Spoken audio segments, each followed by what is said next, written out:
Welcome everybody. It has been very, very cold. So today we're gonna see some cold birds.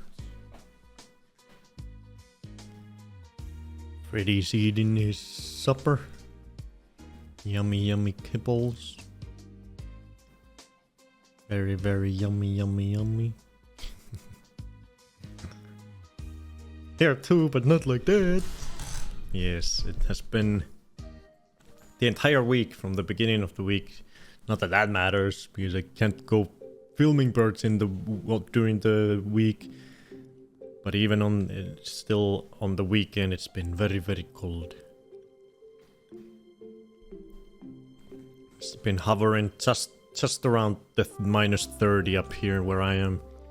Right, just barely under minus 30 Celsius. Yesterday when I went filming birds, it was minus 29. And today when I went filming birds, it was minus, I think, 27 or 26. So it's been very cold. The coldest it's ever been when I've gone filming birds so far. It was fun though. It was a fun experience. Freezing my toes and my fingers. I took some footage of my face all frozen. So we'll see that. I posted a picture on the Discord too. Yeah, we'll see how do the birds react to minus 30? Do they do anything differently, or are they just doing the same old same old? You know, they don't got scarves. They don't have woolen socks. What do they do when it's minus 30? Do they just hunker down? Stay still in their holes? Who knows? Today we'll find out. But I've actually been I've been feeling bad for the birds this week. I've been like, ah, shit, it's so fucking cold. How do the birds survive? And that's what they say whenever you look into like feeding birds during the winter. They always, you know, it's always or they highlight the fact that you should try to help them when it's very cold. When the weather is very cold, that's when they need the most help, the birdies, with extra food to stay warm. Which led me to looking in. Actually, I stumbled upon this information totally by accident. I was like, I don't know what I was Googling, but I ended up clicking on a link that went to a Facebook post on some Finnish bird group. Someone had posted a picture of a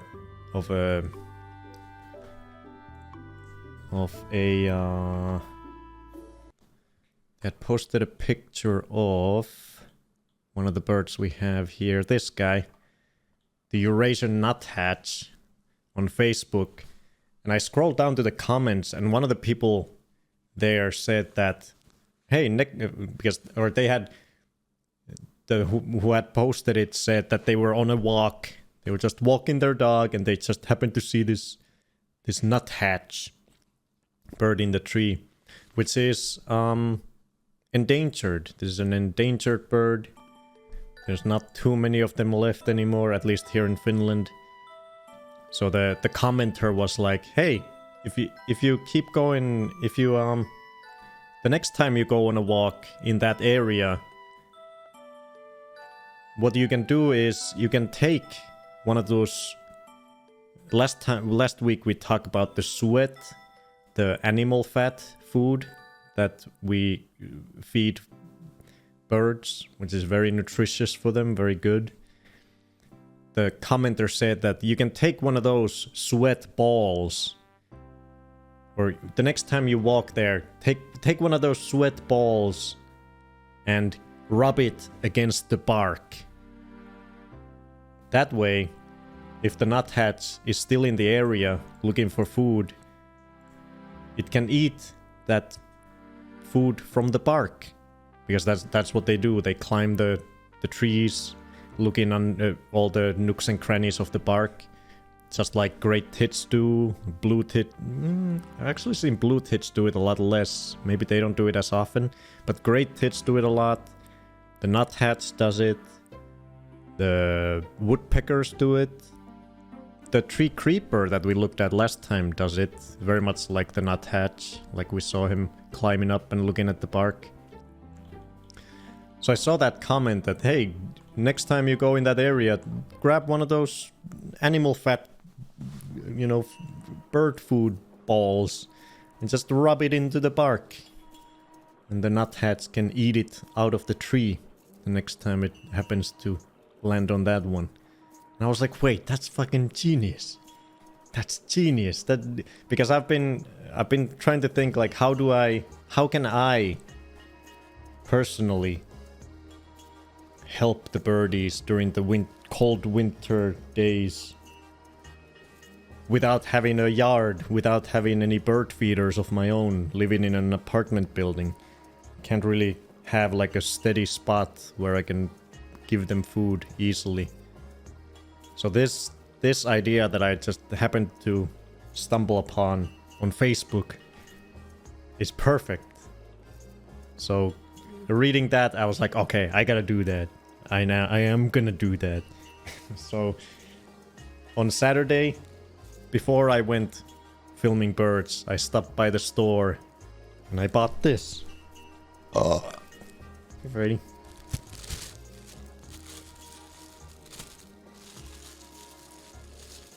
It's now been used.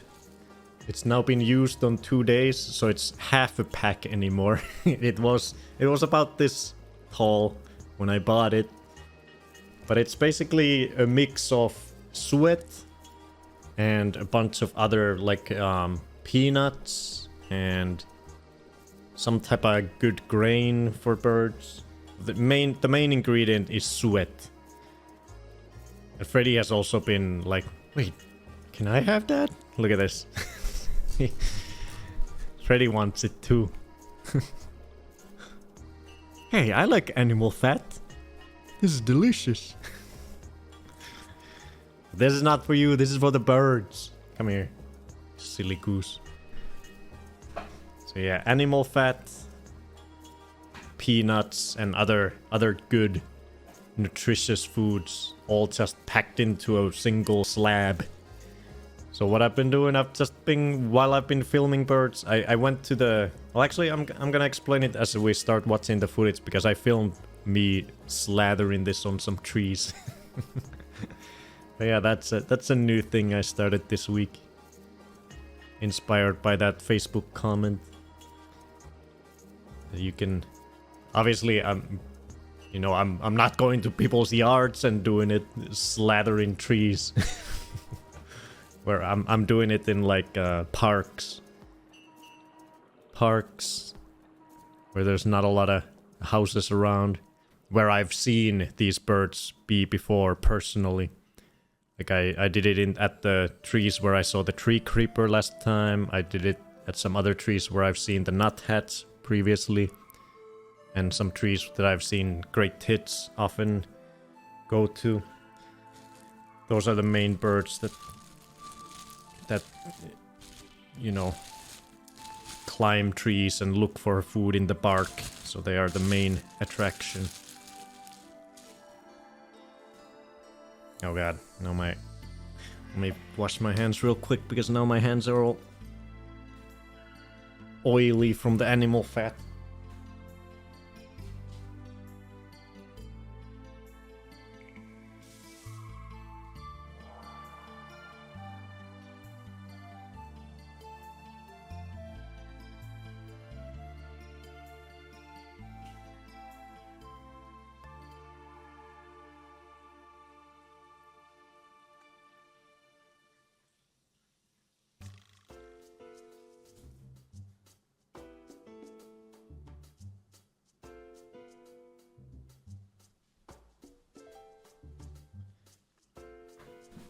Hello Rick, hello Christian, hello Urban.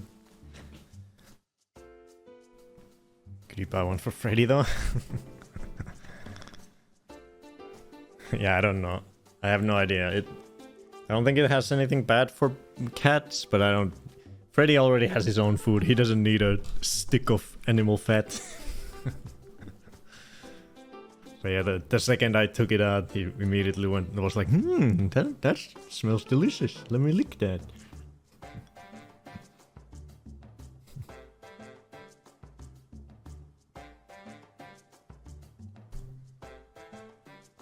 I wonder what people would say if they did it. You did it in their gardens. Just rubbing shit on their trees.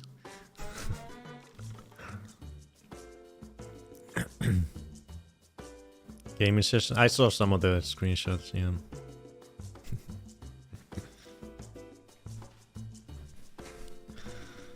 You have your own food.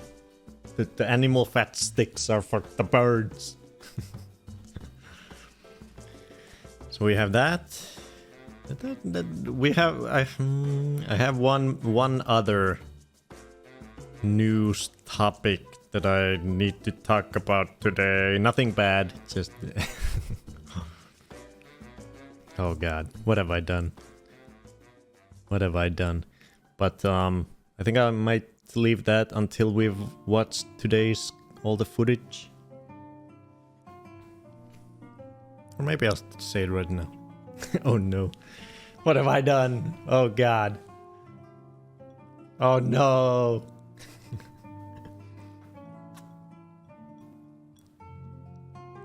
If you explained, I'm sure most people would like the idea. Yeah. No, I didn't get frostbitten. Won't get a girlfriend. Now that would be something. No, you would never know. I would just stop streaming and live the good life. He can't make us wait after seeing that. Well, I guess I'll talk about it.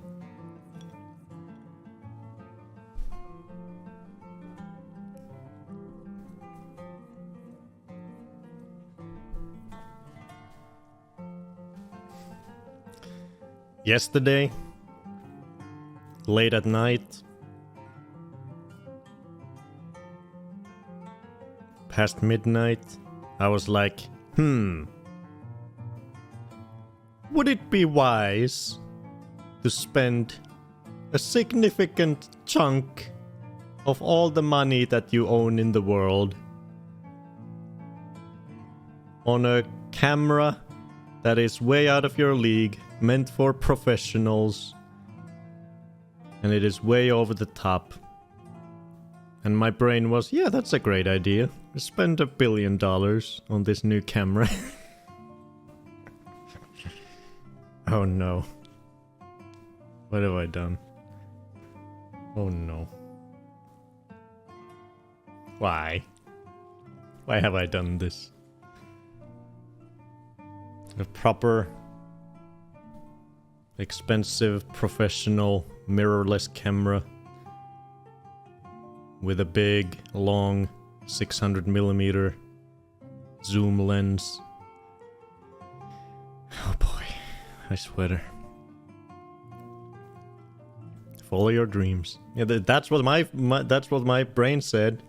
My brain was like, "Oh, you've been doing this for half a year now. It's not a phase. You're gonna keep doing this for all of eternity. You can take the plunge." It's okay to take the plunge. The final thing that made me click the order button was fucking YOLO. You only live once. Maybe I'll get hit by a truck next month, so I'll have 1 month of amazing new camera. So it's worth it. You never know what will happen in life. YOLO. So spend your money when you have it. That's my financial advice to you guys. You have money? You have something you want to spend it on? Spend it right now.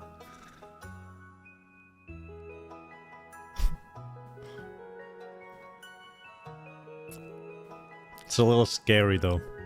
It is a little scary. It is the most expensive thing I've ever bought. Easily. I've never bought anything as expensive as that.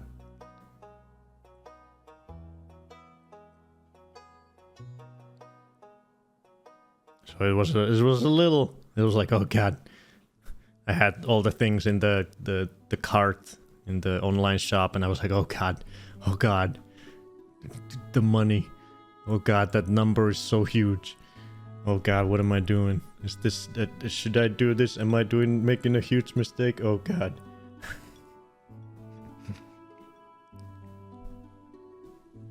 Is it okay to ask how much? Now don't get fired. Yeah, I can tell the price. I have nothing to hide. Will your previous gear help in other ways? I don't know. The camera I bought is such a pretty significant step up from... My camera now is pretty damn good. But the one I bought is like... That's like fucking top of the line. So it's so hard to think of if I need if I'll need the previous camera for anything anymore. Maybe I should try to sell it while it still has some value.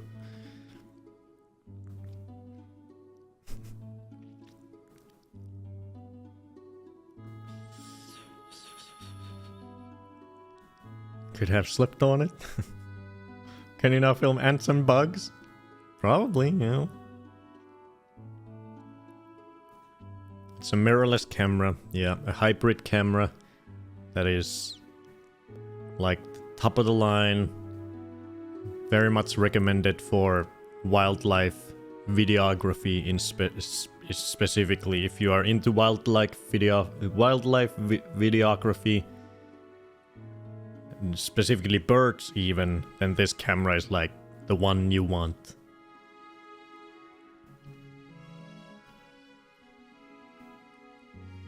But yeah, it's the it's the Nikon Z8,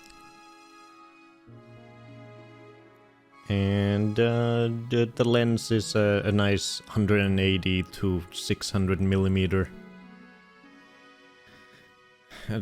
In total, with all the accessories, you know, you gotta have an extra battery when it's because it runs out of battery, and when it's cold, you need a freaking charger for the batteries. You need a specific a very high performance memory card that can record in that huge stream of video, that quality of video that comes out of the camera. That costs a lot. You need a specific reader for that type of memory card. You need ND filters when the weather is too bright. You need all kinds of accessories. So in the end, the price for all of it,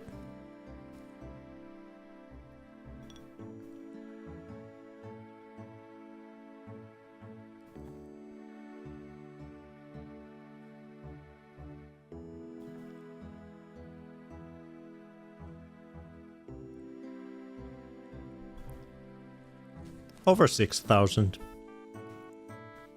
Oh god, help. What did I do?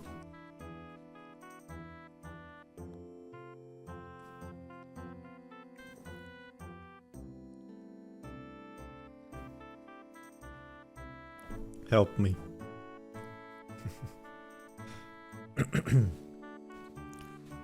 Oh, you like it? Gave it the stamp of approval. Time to start an OF.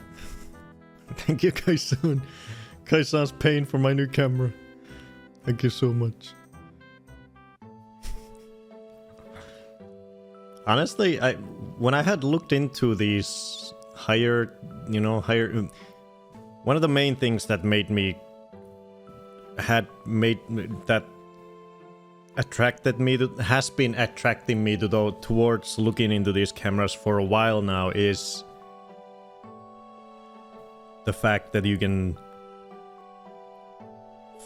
film video at 120 frames per second at 4K resolution, which is double what my current camera does 4K at 60 frames.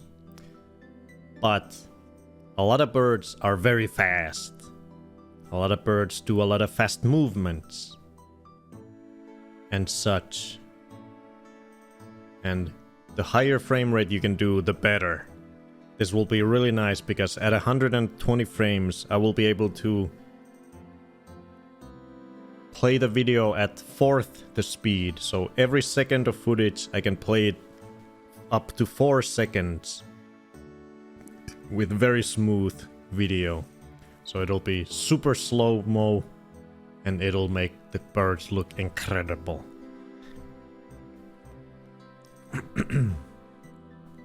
Was it at least on sale? It actually was on sale.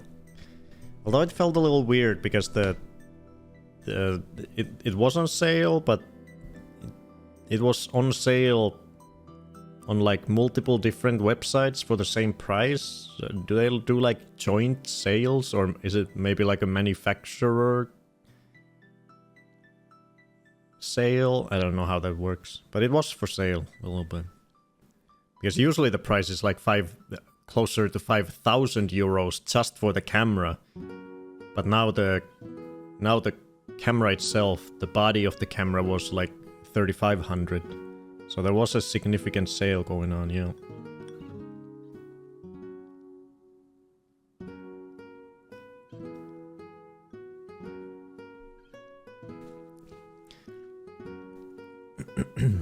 Yeah, I just got the one lens for now. A zoom lens.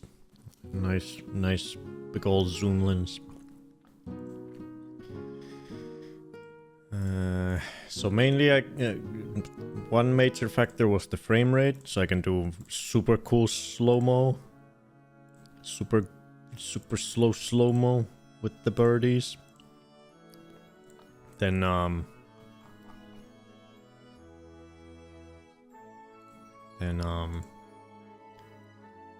heavy will the lens be? Enough, you know. You gotta get that, you know. It's like The Sims. But instead of working out, I just carry the lens. I'll become strong. I'll get athletic points. So I get super slow-mo, which is super nice. It'll have a lot better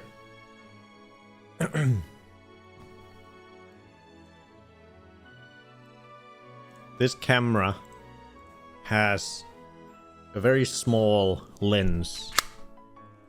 Just a little circle in there. That's the lens. That's why this camera has very good zoom for relatively small size, because it has such a small lens.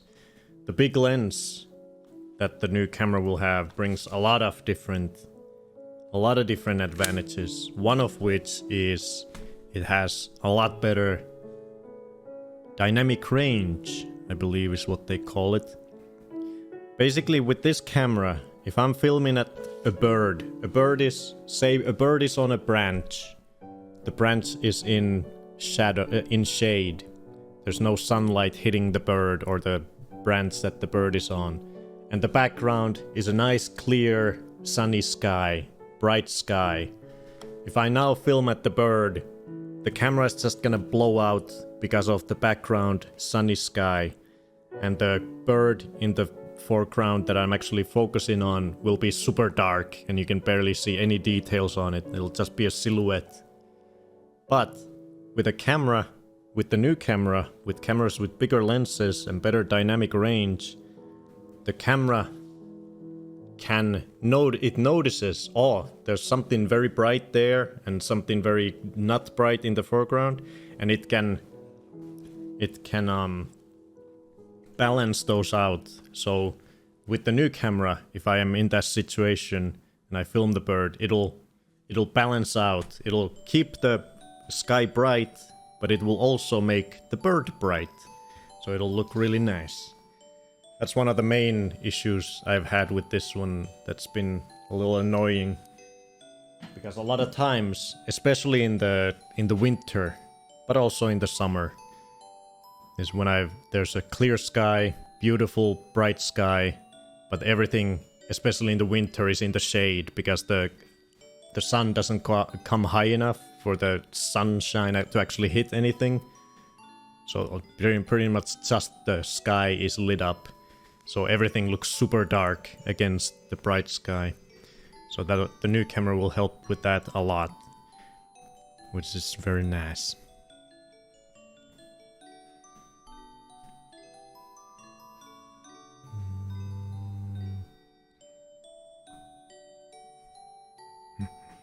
Don't drop that camera, you're making me nervous. Don't even touch it, put it down. Also, it'll zoom in further. So I don't have to get as close to the birds. But if I do get as close to the birds, I'll be able to get the shot even further in. I can get like a nice close-up of their face.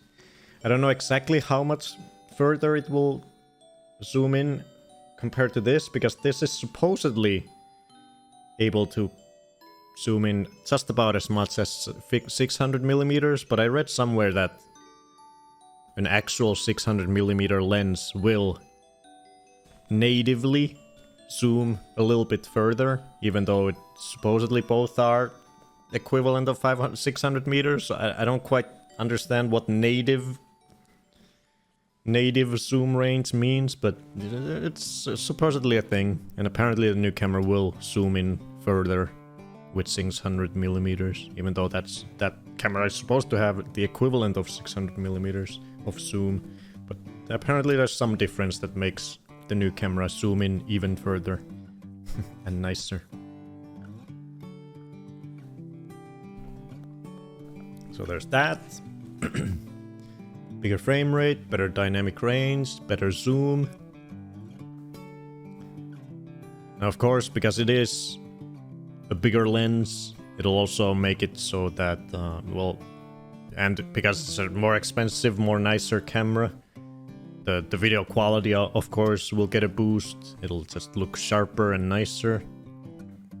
Plus, the backgrounds will be more blurrier with the new camera, because it is a bigger lens, and the f-stops and the this and the that. It's basically, with this type of camera, I can pretty much get the type of footage that you see on the TV in your BBCs and the big black birdie documentaries. Basically at that level, if I use it right. But obviously in the beginning I won't be, because I'll be like, what the hell is mirrorless camera? What is that? I've never used this shit. It's a Nikon Z8.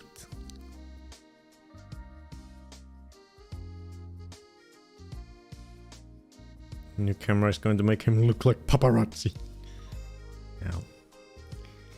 Yeah, I'm very excited. It's coming in the mail.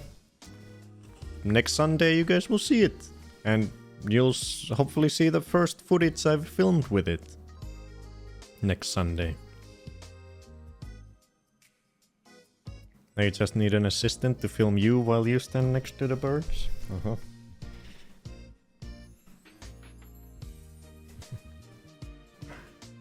Yeah, most excited I'm about the high frame rate. Because the super slow-mo is gonna be very nice. Very, very nice. I'm sure there's a lot of other advantages that come with it that I don't even realize yet. Because this is a camcorder, and camcorders have a lot of... They're really nice one-stop shop for everything. It has built-in ND filters and, you know, everything else.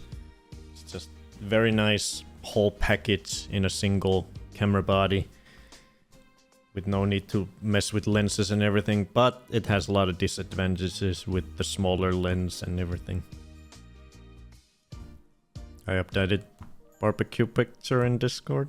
Okay, I'll check it out when Freddy's not trying to kill me. Thank you. The microphone does not work with the new camera. It doesn't accept XLR microphones, unfortunately. There is a way. If I wanted to spend another 200 euros, I could buy something called a Tascam extension thing that you put on top of it, that then accepts the XLR and processes it and feeds it into the camera footage directly through the 3.5mm jack. But I looked into it. I was ready to pay the 200, but I looked at it and it just makes the camera super bulky. It adds like a whole new piece of plastic on top of the camera, and then on top of that unit is where the microphone will go. So it makes the camera like super tall and just weird looking, and it doesn't look like fun to use. So I think at least in the beginning, I'm gonna try to use it with just, because I already have a 3.5mm, a good shotgun microphone that I used with my previous camera, the one I had before this, the Rode Video Mic Pro Plus or whatever it's called. So I'm gonna use that microphone at least in the beginning and see how it fares. And maybe it'll be enough for my use case.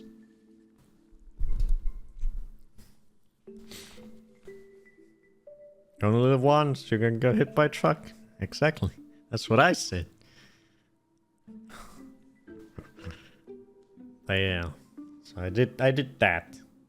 But the biggest thing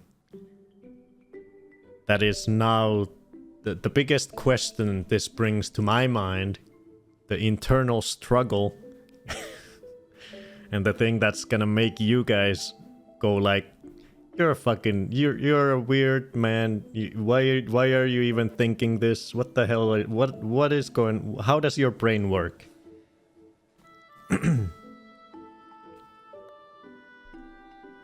And the question is,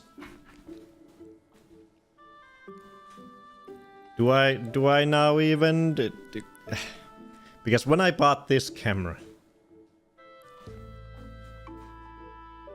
my brain was immediately like, okay, well, any of the footage that I filmed with my previous camera, it's like it doesn't exist anymore.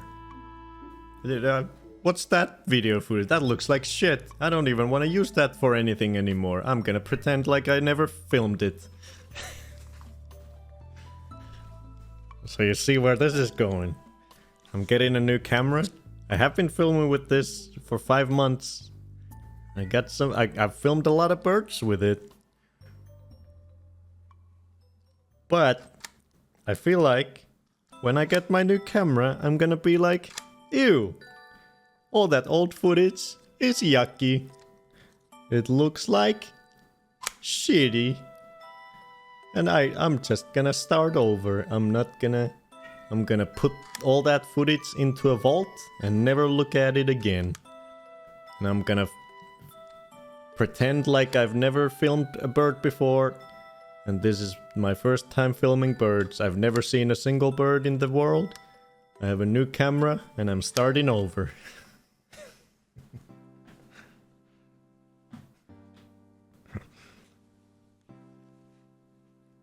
Bonus pulling in Minecraft in real life. That's what when I was thinking about it, I was like, yeah, that's exactly what it is. It's the same feeling of I like starting over. It's fun. It's fun to start over with things, including Minecraft and such.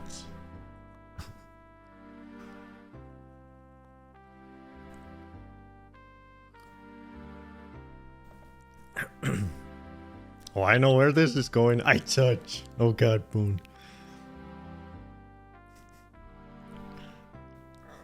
Let's start over. It's a constant struggle of an artist, evolving and hating previous work. Get over it. No, I will not. I will delete all footage. We will go here. We will press this. We will go over here. We will do this. Bam. Ah, what a beautiful clean slate. Not a worry in the world. Anything is possible.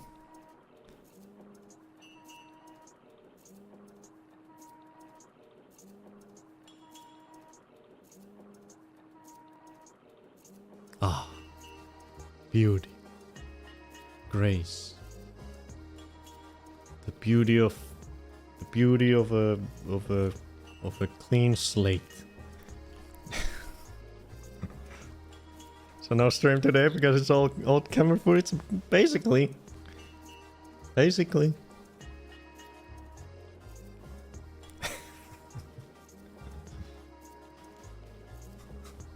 So that's the struggle. But I do think there is footage that I've filmed with this camera that is just way above most of the footage I've filmed with it. Like some of the shots I've gotten, like for example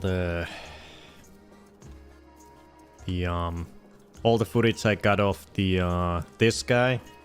Like this looks incredible. This footage that I got of this guy on the ice and super close-ups and swimming, it looks incredible. You can't even tell that it's filmed with a camcorder, I'm sure. It looks super nice. So there are... It's a little harder to just cast aside all the footage I've filmed with this because I have gotten some incredible footage with it. Whereas with the camera I started with originally, most of the footage was pretty shit.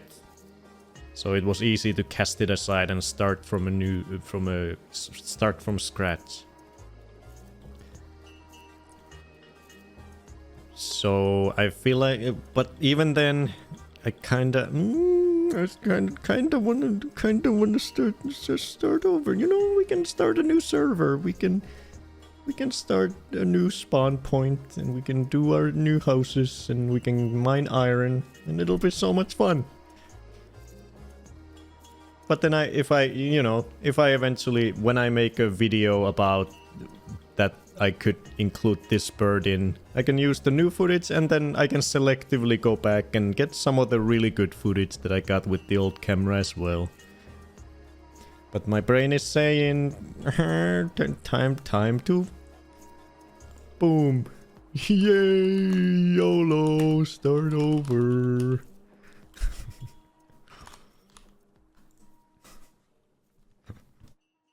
So that's the conundrum currently going on in my head.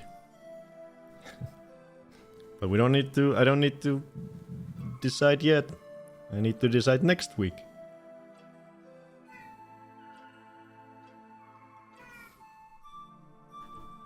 Easy owl.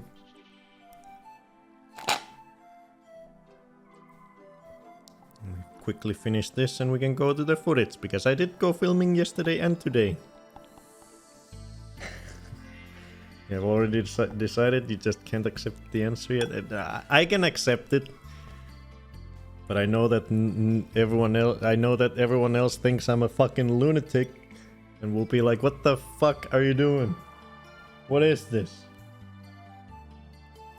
You are so weird that I'm gonna turn off my PC and I'm gonna have a real life. Goodbye."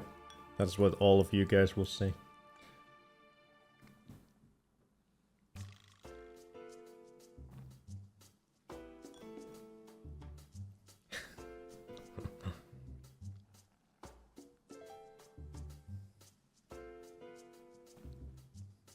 Hey, can you...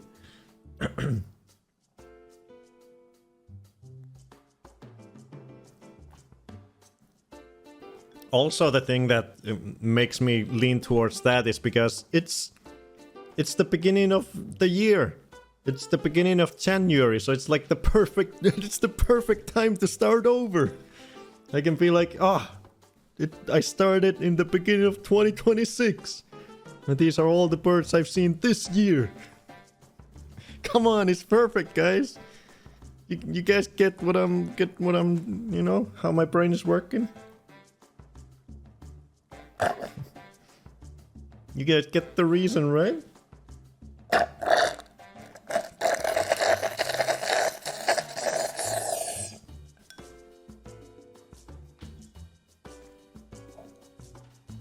I feel you. Thank you.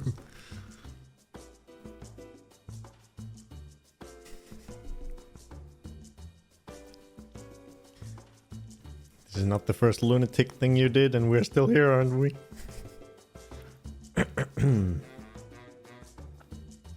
Oh, you like it? Gave it the stamp of approval. Oh, thanks for the follow, Kaisan. That really helps me out. What was I reading? He spent his life savings on a new camera. A new beginning, starting over. See, Kaisan gets it. Wait, wasn't I reading some comment? But then I got distracted by the notification. What was I reading? There's nothing now. There's nothing here. Oh, gotta wait to see the hella big learning curve with the new unit. That's what I was trying to read. Bone has been Kaisan has been following Bone for 32 seconds. Oh yeah, the logo.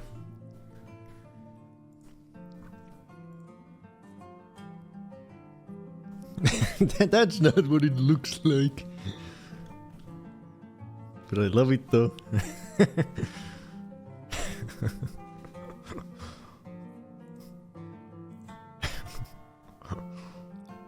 What is this? What are these? Why am I sweating? Because the camera is heavier? I think it probably will be a little heavier, but I don't think it's gonna be significantly heavier. The camcorder is pretty beefy. Because the body of the camera is significantly smaller than the camcorder, but yeah, the lens is of course pretty big.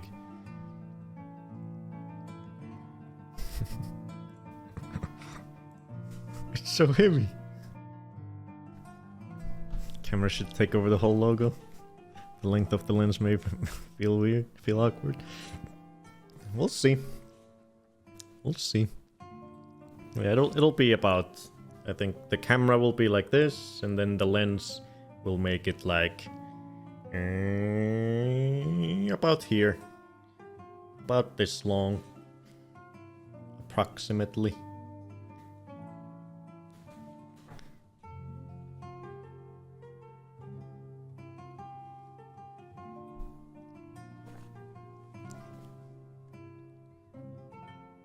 But yeah, that's the thing.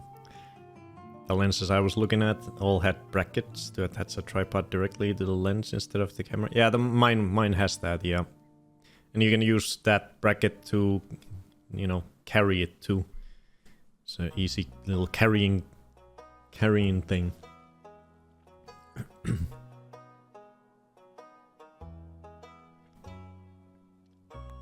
Okay, let's watch the footage I filmed today and yesterday and today, so that we can then delete it and never think about it again, because we're getting a new camera. Freddy's in the bathroom. Let me blow my nose first. Give me a second.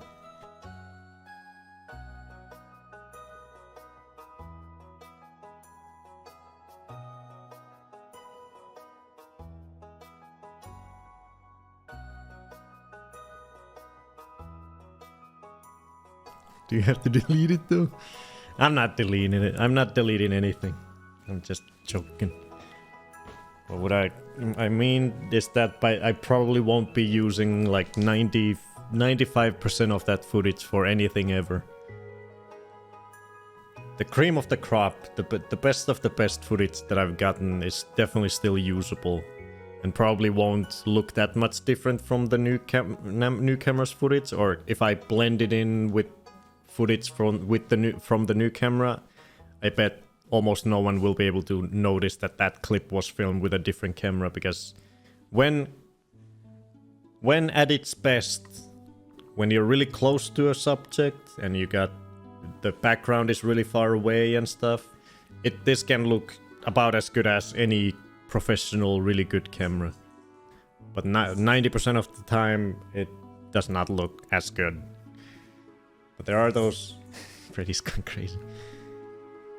I do have some clips that are really good that I can still use, even in videos that I make in the future with a much better camera. And I can feel good using them.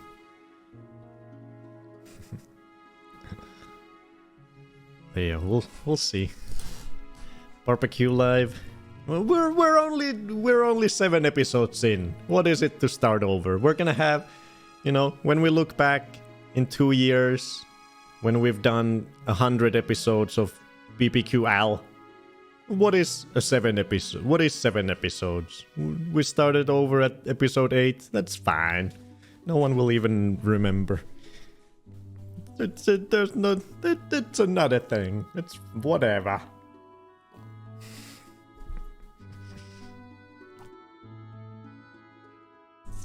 Jesus, Freddy.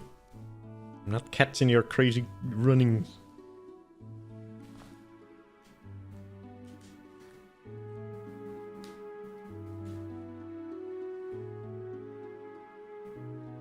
You're a crazy cat. You're crazy. Lost your mind. Nope, you get hit by a truck in 1 month. Oh, fuck. Well, at least I got to film with a nice camera for a month.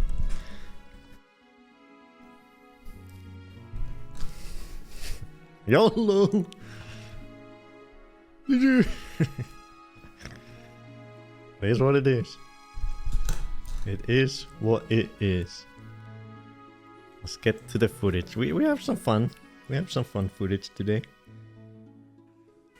So yeah, as I said in the beginning, it was super cold this week. On Saturday when I went filming, it was minus 29 Celsius. Today when I went filming, it was minus 27.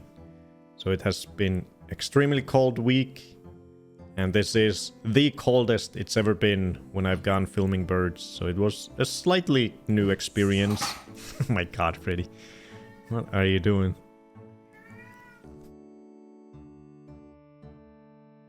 Can you leave me your camera in your will? Oh god.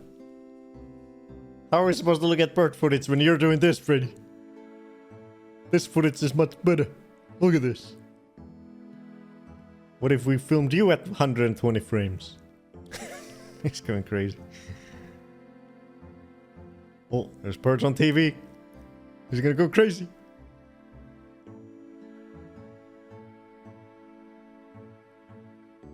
He's looking at the birds. They're riling him up.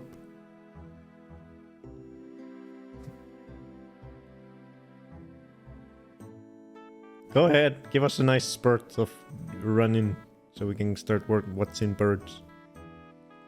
I'm pretending to look at birds. I'm not even looking at my cat.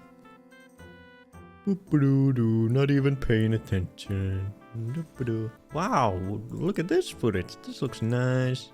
Yeah! There isn't even a cat behind me. Ah, he chilled out. He's not gonna run.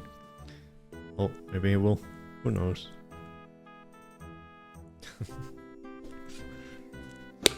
Treat time.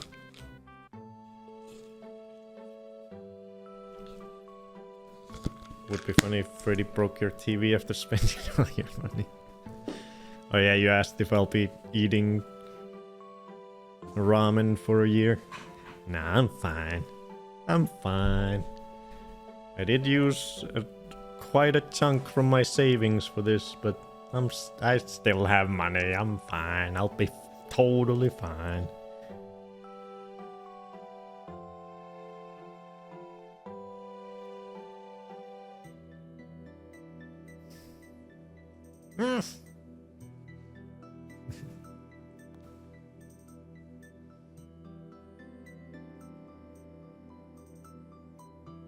Yummy treat. Okay, let's watch some birdies. Hey, kitties.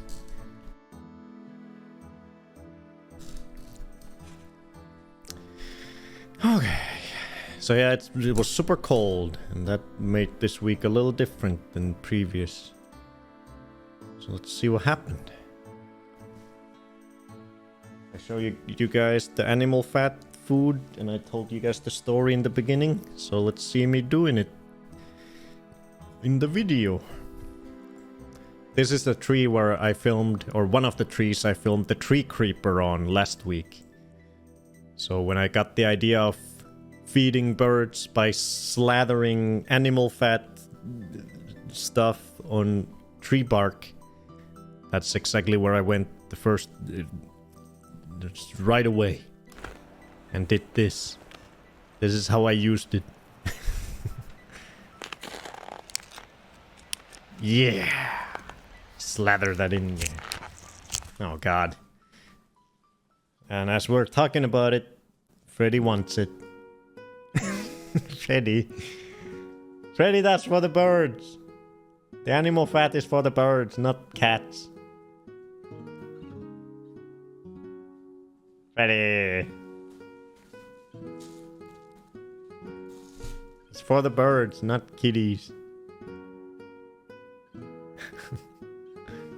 Goofball.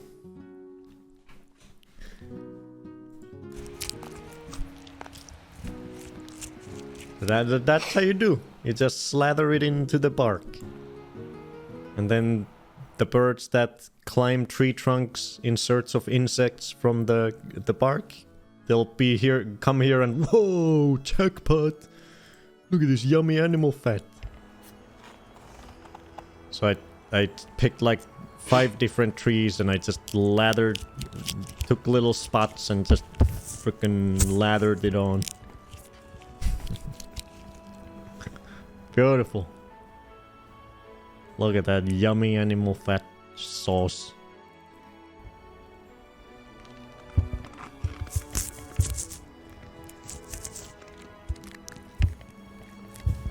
Yum. It kind of has the consistency of like peanut butter. Slightly harder than peanut butter, but you can just lather it on. I actually found out that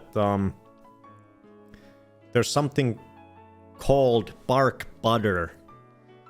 There's a specific product being sold somewhere, I'm guessing in some English-speaking country, maybe in the US or the UK.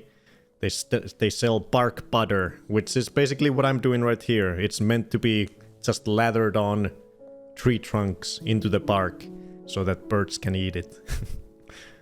That's basically what I'm doing with this stick.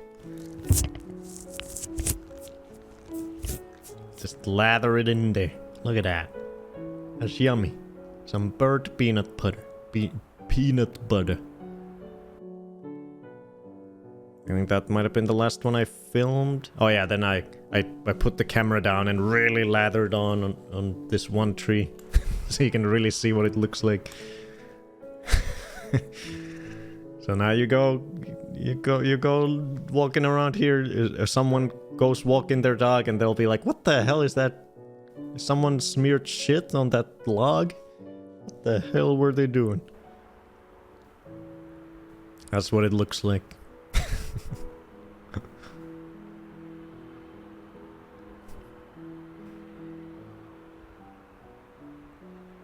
So yeah, I slathered in on about 5 trees in that one spot.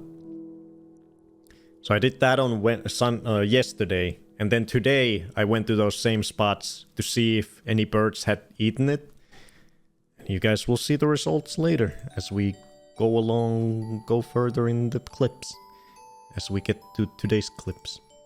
See what else happened other than lathering trees with bark butter.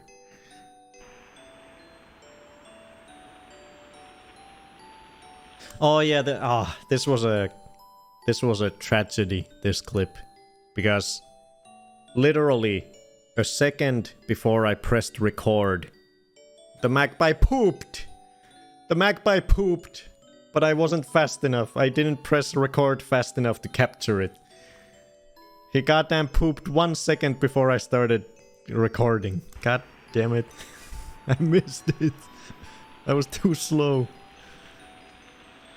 And I don't think we have poop footage of magpies, do we? Not that it matters anymore, I'm getting a new camera. Let's see. Where's the magpie? Oh, right there. Yeah, I don't have any poop footage of the magpie yet. So close, but yet so far. New camera hype. I missed the red kite, so fucking close to my house today. Flies fast. Oh, what am I doing? Here. So yeah, this clip was a fail. Almost got it pooping. Wasn't fast enough.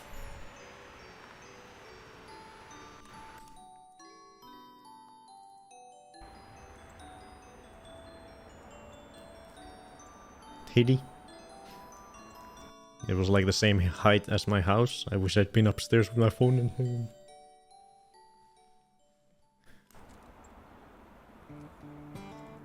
What you doing, Titty?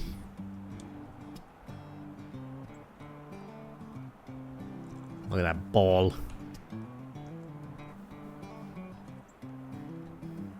Oh, it's eating something.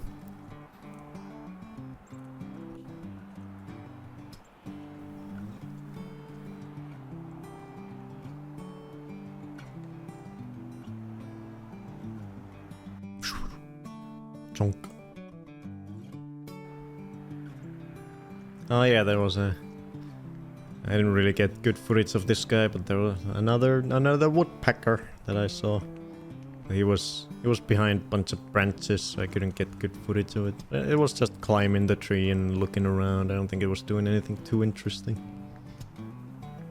He didn't miss too much.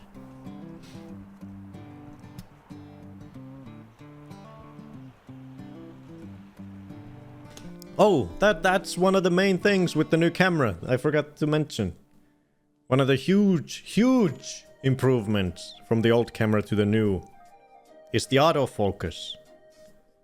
It has autofocus specifically for birds. It has been programmed to identify birds from your frame of view as fast as possible. And it'll lock onto them. And no matter how much they go closer or further away, it locks onto them and perfectly stays on them. And if they are close enough, it'll even more precisely, it'll lock onto their eyes so that the focus is always perfectly on their eye. So their eye is perfectly in focus. So that's a huge help. That'll make it so much nicer, that'll make it so much easier for me. Because with this camera, the autofocus has been a little hit and miss. And I often need to switch to manual to be able to, you know, like in this case. Like if I had the new camera here, it would know to start focusing on the bird behind these branches. But with the autofocus on this camera, it doesn't know, it just focuses on the branches in the foreground. But the new camera would be able to pick out the bird, especially when it comes to like an open area, and then it can lock onto it and stay on it, and it would focus on the bird and leave the front branches out of focus and just focus on the bird. So that'll be really nice with the new camera. It has bird specific autofocus.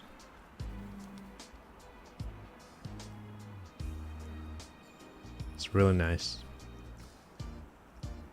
Real nice. State of the art. Get another great tip. Oh yeah, this guy was pecking at something down there. What are you pecking at? What you doing, little dude?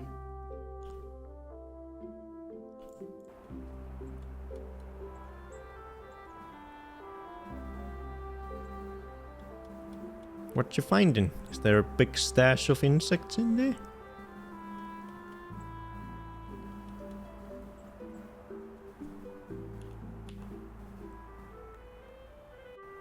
No.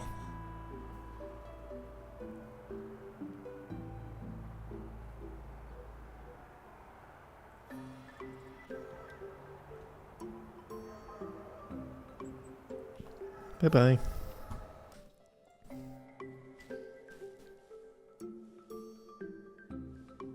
Freddy. Oh. Half a second of a blue tit. Very nice.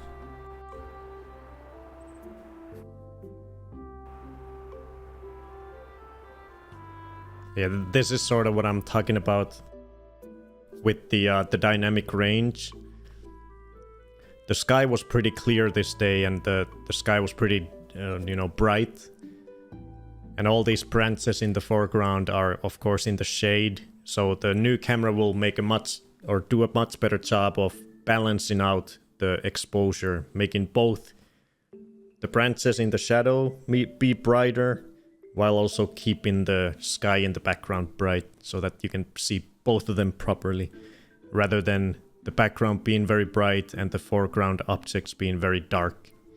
The new camera will do a better job at balancing those out to make both of them very nice looking and viewable. Oh, and I found a nut hatch. Look at this guy. Speaking of nut hatches.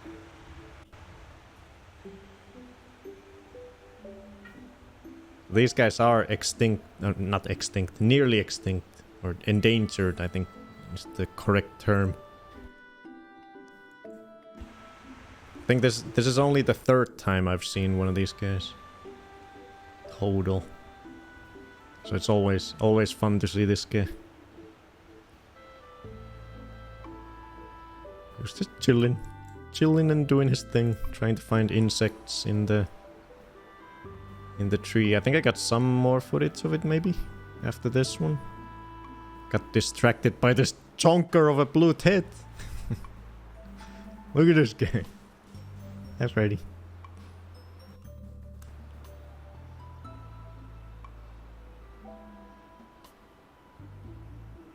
Ooh, nice flying into the camera.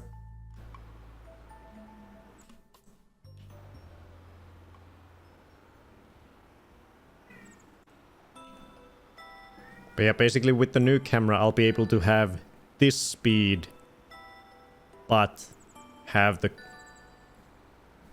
footage be super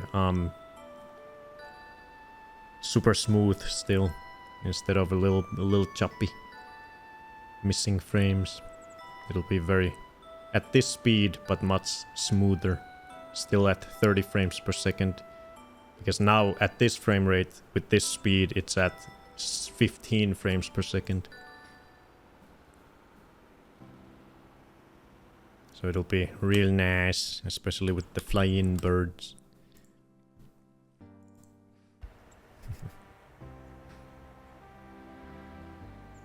Oh yeah, here's the nut hatch again. Oh, I love the... They almost have... Is that like a... It's like a little red? Do they have like a little bit of red in their wings? Yeah, they do. Or it's like reddish, brownish. That looks so cool.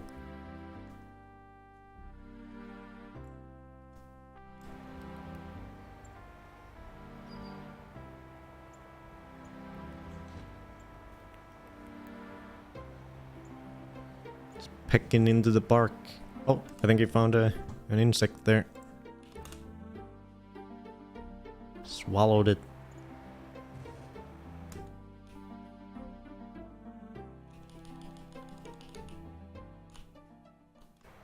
Oh yeah.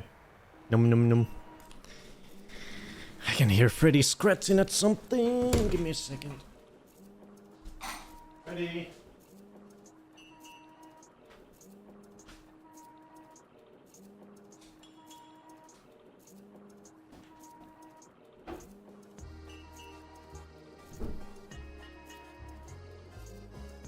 You goddamn rascal.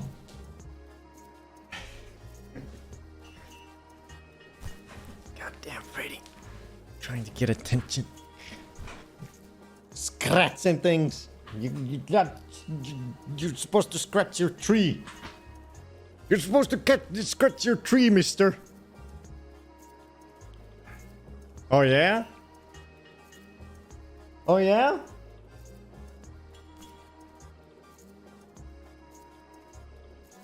You're yelling back at me? I'll scratch whatever I want. No.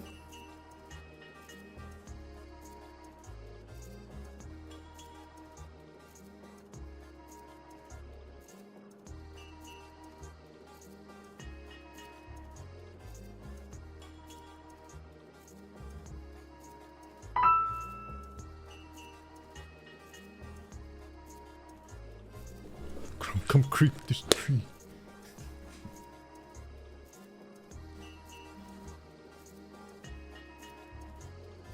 Gonna hack this tree, Freddy. There you go. You're doing it.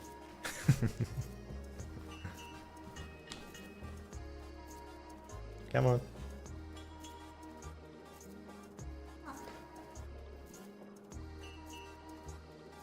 Nom nom nom.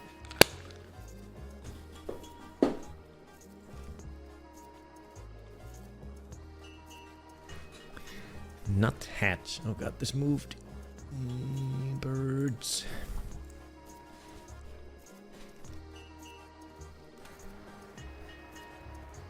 Oh, I love the fluffy undercoat coming out of there.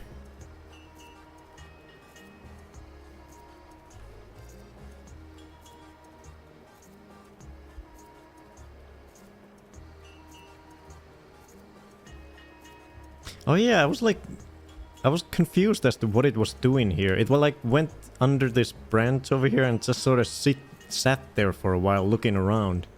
I was like, what is he doing? While I was filming. Just sitting in... Oh, he pooped! Wait, I didn't notice that. That's what he was doing. He pooped out a little log. I didn't realize that. Is that why he sat still for a while? He was getting ready to poop. A little nugget. A log. A little hot dog. A white hot dog.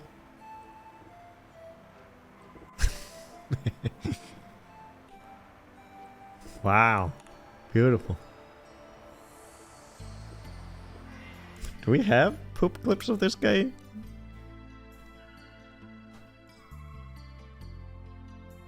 Nut hatch. No, we don't. That's the first time I've filmed one pooping. Look at that. 12 birds pooping.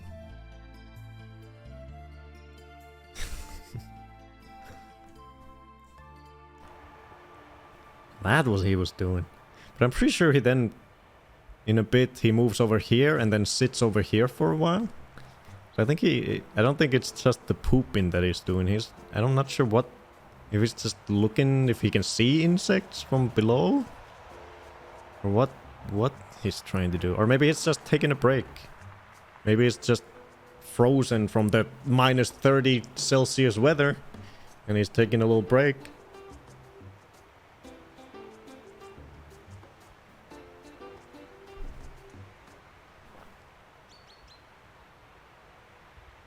Yeah, he's still just chilling over here. Looking around. All the previous times I've seen these guys, they've always just constant climbing off the trees and then going to another tree and climbing up. Going to another tree and climbing up, looking super fast and never staying still. This is the first time I've ever seen them be so chill.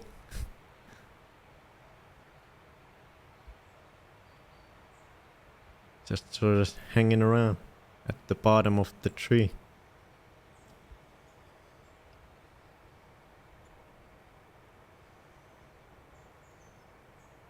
Oh, finding something over there.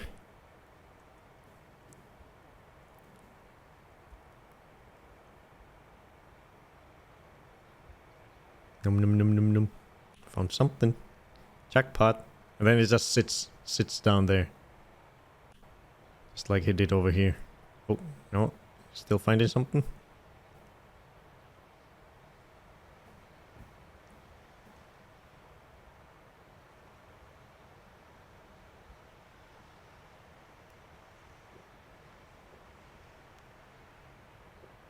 Pecking. Oh.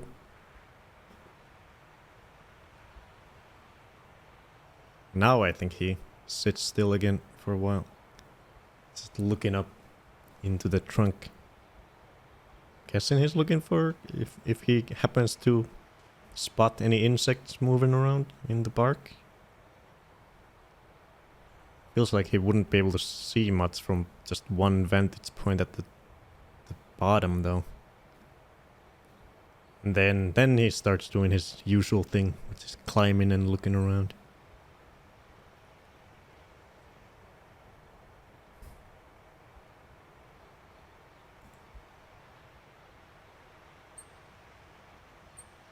Oh, and then he flies away.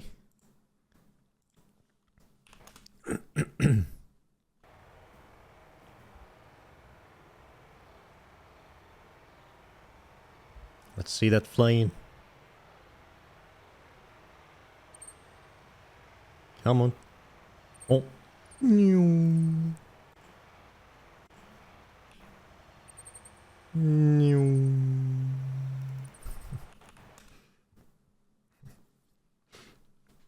Twelfth day of Christmas. 12 birds are pooping. Oh. Oh yeah, of course. The nutheads is an endangered species. Not a lot of them left, so I made sure once I saw this nutheads guy and he flew to a tree a little ways away, I went to the trees that he was climbing and I slathered them up with the with the animal fat stuff, so that hopefully he comes back to these trees and finds my stash of food for him. A little Saturday snack for our endangered homie.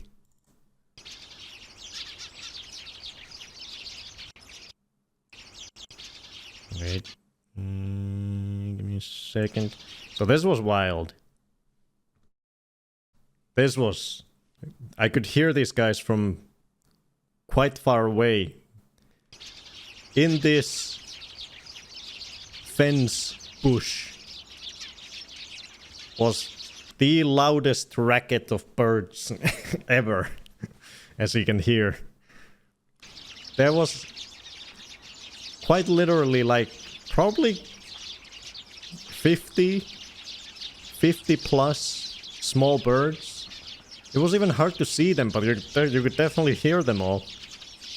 There was tons and tons of little birds in this fence, just chirping away. They're having an important meeting.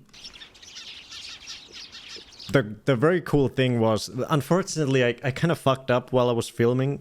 I didn't capture it properly, but right at the end of this clip, just suddenly, every single one of them shuts up at the same exact time. It was kind of eerie the way it happened. First, just everyone is, then just in an instant, everyone shuts up. So I think they have like a, you know, that they have some sort of. I've been watching The Life of Birds, and they talk about all these hierarchies that different species of birds have. So I think they have, you know, some higher up that probably did a specific call, letting everyone know to shut up, that there's potential danger around or whatever. And they all, every single one of them, just went into complete silence. It was really cool. You can sort of hear it at the very end of this clip. They just suddenly get silent. But I unfortunately I cut the video there because I wanted to pan into a different place and started a new clip. But I did it at the worst possible moment, right as they stopped chirping.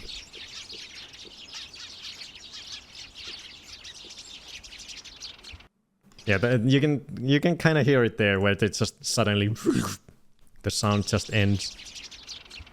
They just stop chirping. There's some blue tits in there as well, but it was mainly oh, you can see in the next clip. It was mainly tree sparrows, Eurasian tree sparrows. These guys, these brown guys. Just a huge flock of them. I got a better shot of two of them, I think, after this one. But yeah, they're just in the fence, in the bush. There we go. These guys. These guys were behind all that noise, all that racket, having an important Illuminati meeting. Oh, cute. He's eating the snow. Num num num num num.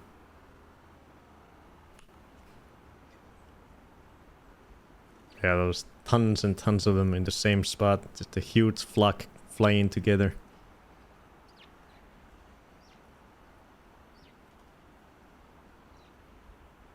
Super cute.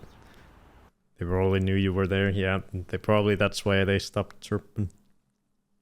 I knew Dad had taken photos of puffins, and I finally found it. Oh! Puffins? Look at these guys. In the extreme cold. Yeah, I think they were all in this fence because this house that the fence belonged to had a bunch of like bird feeders and stuff in the yard. So they were like taking a break or just now coming to those feeders, so they were hanging around in the bush near the feeders.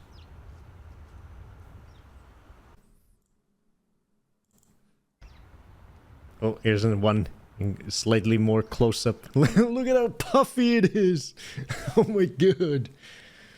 That's how they survive minus 30 Celsius.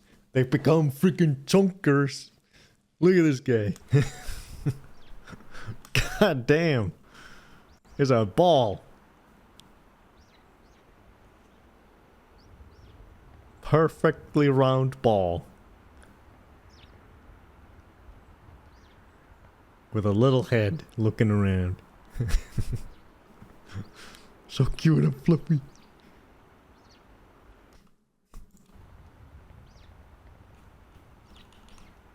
Look at that guy.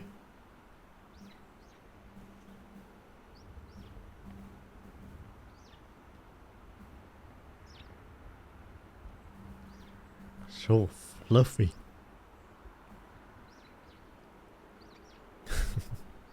Proper winter coat.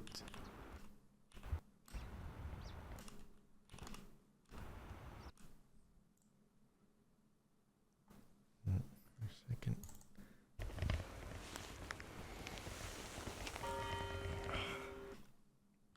There's me in the minus 30 Celsius weather. Looking happy.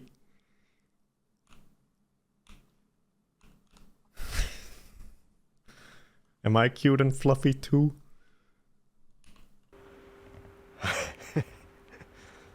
It's a little cold. It's a little cold. Cold. It's a little cold. Cold. Cold. A little cold.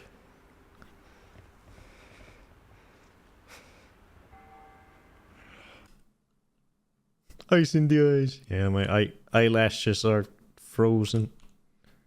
Little ice balls. And the whole scarf has all iced up because of the moisture coming through the scarf from my breath. And the moisture is traveling inside the scarf up to my eyes and freezing my eyelashes. And going all the way up to freeze my head, my freaking beanie as well, winter hat. Because it wasn't raining or snowing or anything, so all the moisture just came from my breath and froze everything around my head.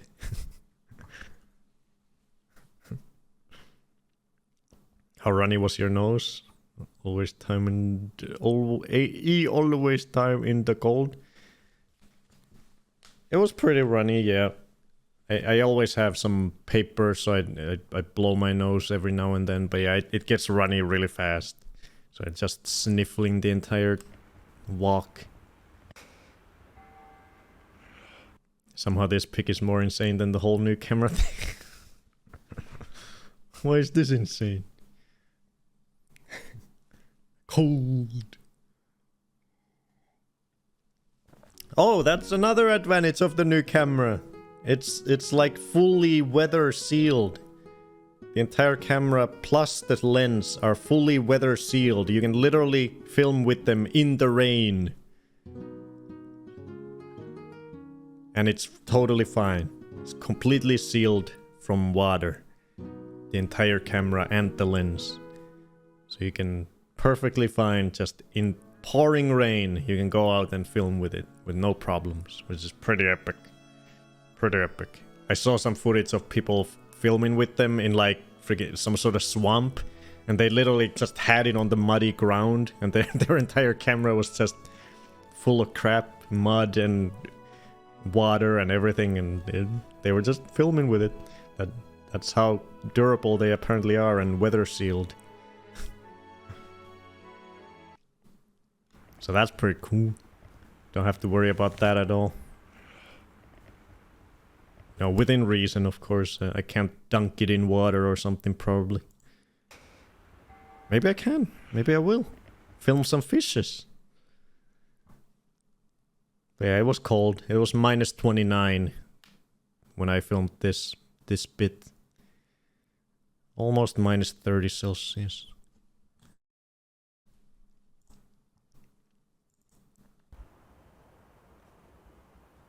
Oh, this is now...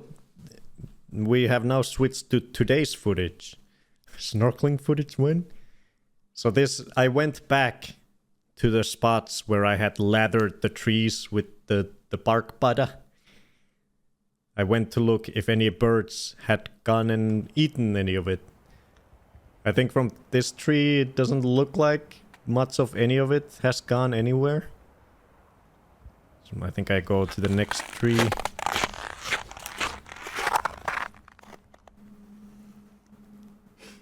Here, I can't really tell.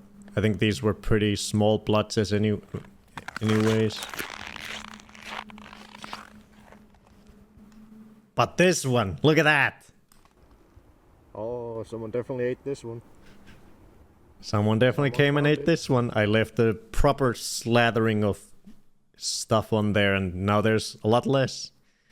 So some bird, most likely a bird, came and definitely had a nice Saturday meal. And that makes me happy.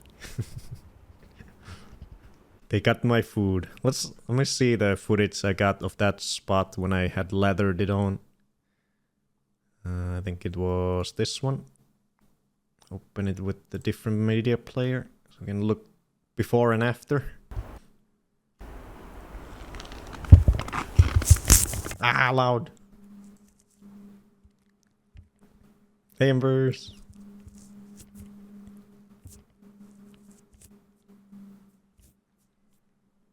So that's how I left it.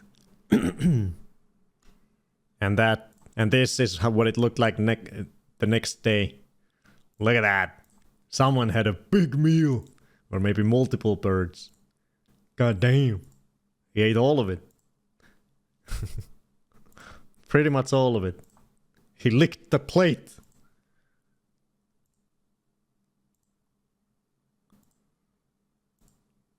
So I was happy about that. At least in one of the spots where I put this stuff, someone had gone and eaten it. So with that good sign, I took out the thing and I lathered on another, like 5 other trees still. So now there's even more trees lathered up with some animal fat for the birdies. But yeah, I think I had lathered 4 or 5 trees, but only in this one spot did I see that someone had actually gone and eaten it. Hopefully it wasn't just some weirdo human who went and ate the animal fat. It could also be a squirrel. Squirrels eat the suet as well. When you put it in like an animal feeder, squirrels will come and eat it too. So it could technically be a squirrel too that ate it, but I'm happy with either, you know. Squirrels need to eat too. But I'm happy that some animal got it and ate it and had a nice meal and enjoyed it. Or maybe it was Freddy.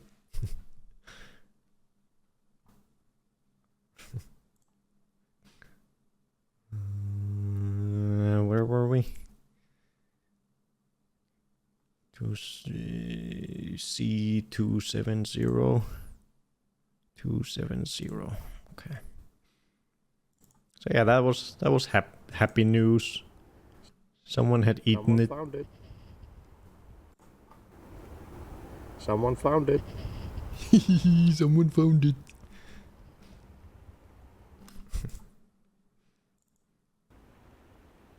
Oh.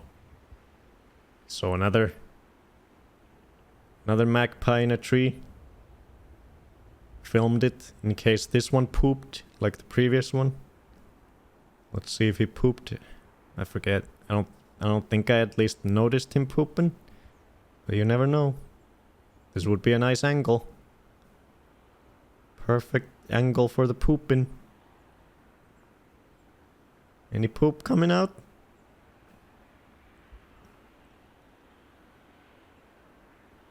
No poopage? You don't gotta poop? Come on, guy. Give me a poop. No. Doesn't look like he's gonna poop.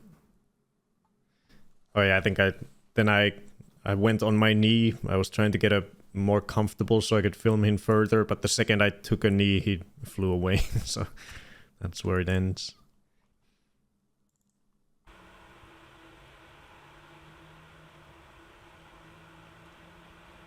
Another titty. Oh yeah, I found this tit at the base of this tree. So I took that as a sign to go do some more lathering of the bark butter.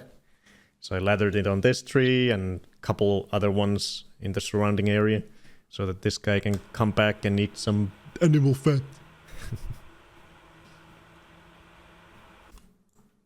Hopefully he found them. Here's another one. Chilling in the tree. Oh, I love when they eat the snow. It's so cute. I'm thirsty. Num num num num. Num num num num.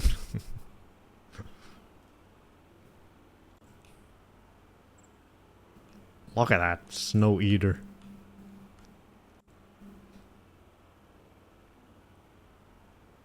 Jump, jump, jump. Jump, jump, jump.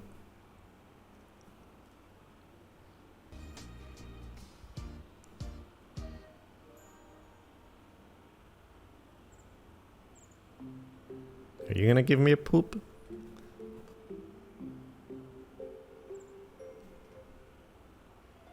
Another perfect position for a footed poop shot. Give it a drop.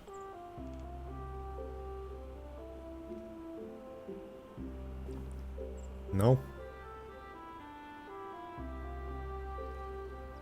No poop.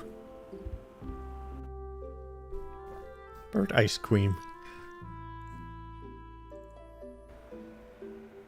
Oh, this is me back at the spot where I saw the nut hatch, and I had lathered the animal fat on the tree the day before. I went there to see if anyone had eaten it. This great tit came along, and I was like, you're on the wrong side of the tree. Come on this side so you can see the bark butter. But he flew away.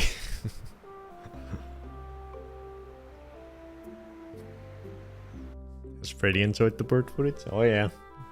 Every now and then he stares at it and has fun looking. Then a blue tit came along. I was standing at a distance looking at this tree because there was a lot of tits around. There was tits as far as the eye could see in this tree's immediate surroundings. So I was hoping that one of them would land and start eating the animal fat, and I could take footage of that. And this blue tit landed on the same exact spot where the great tit just landed. But he didn't notice I don't think he noticed the animal fat. And he flew away too. So I don't think anyone had. Maybe there's a little bit of eating that's happened, but there's still a lot left. So I'm not sure if any animal had gone and eaten that.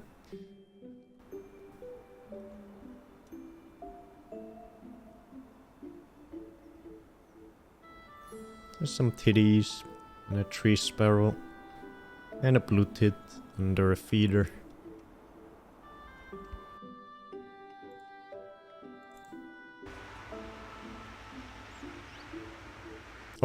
Was that a call from this guy? Oh, cute. I love getting footage of a bird doing its calls. Is it him? Or is it a different bird somewhere else? I don't think it's this guy. This one is just munching. I don't think he did the call. No, I don't think it's him. He's just munching. Eating the snow.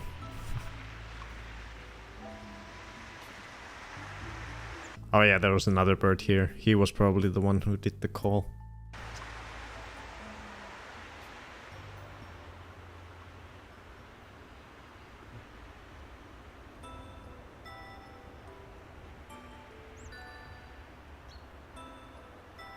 Bye.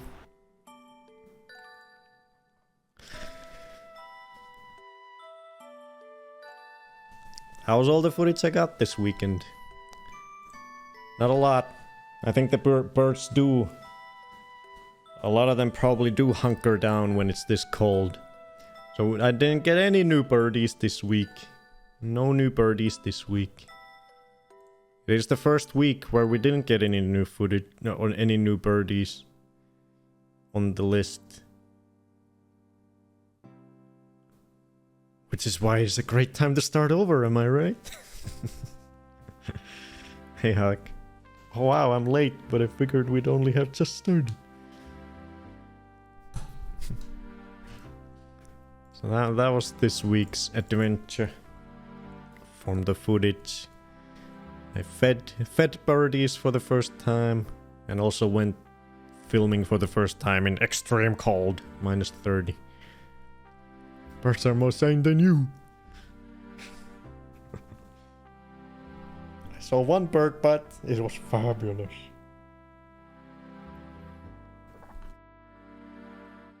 But yeah, damn. But if we are gonna... If I do decide... Like it's looking very likely that I will start everything over. For those who aren't caught up, who weren't here in the first 45 minutes of the stream, I was talking about how I'm a crazy person and I ordered a new state-of-the-art, professional, way too expensive for me, new camera. And now my brain is like, hey, it's the beginning of the year, you're getting a new camera that'll film a lot higher quality footage. So I think it's time to just pretend like you've never filmed a bird before and start all the lists and everything over and start gathering the new footage into whole new folders and just pretend like all the footage you've filmed up until now didn't even exist. That's what's going on in my head. In practice, this is going in my head. This is what I want to do. Delete. Well, maybe not the numbers. There. And then start over next week with the new camera.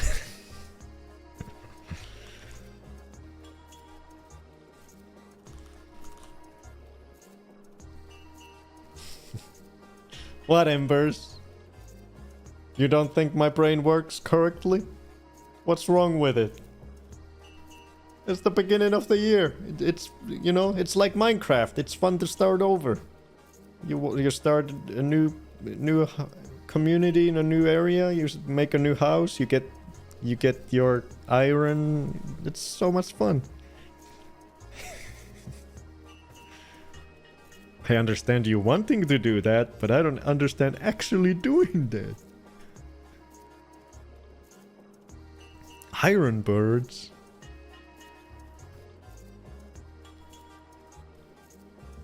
But yeah, now that I am... Does the chat bird list have to start over? No. No. That doesn't need to start over, no. But if I am gonna do that, then there would be a lot of footage for me to show potentially, because I'm not gonna use most of it for anything in the future, most likely. So I could show some of the highlights right now. if we were to start over next week, I could take the time today to show off some of the highlights that I have filmed in the last 5 months with this camera. We all have to get new cameras. But then again, maybe I don't want to show some of the highlights, because maybe I will, with the new camera, I'll film those same birds and get even better footage. So it'll be nicer for you guys to go in completely fresh without seeing the shit footage first. Yes, my brain is working perfectly. Yes. Yeah. Yeah, I don't think I should show them, because then, you know, it spoils all the birds we have in the area. Or a large chunk of them. Where we can have them, you know, organically get into the list on Bones Birdquest Live when we find them. That's faux show. I want to see your reaction to my bird packs. Fine, we'll do that. Fine. But first, let's see. Nikon Z8 bird video. Let's see if we can see any samples of someone filming with it. It's so hard to find any footage, almost any footage of people filming video of birds, because bird photography, taking photos of birds, is such a larger hobby with so many more people doing it that every video on YouTube is pretty much just about photography rather than videography. Even though you search specifically for bird videography, it'll just bring up videos of people photographing birds. And it's fucking annoying. And now I literally googled Nikon Z8 bird video, and it's all just videos of people's photographs of birds with that camera. God fucking dang it. Photography. I don't want photography, I want videography.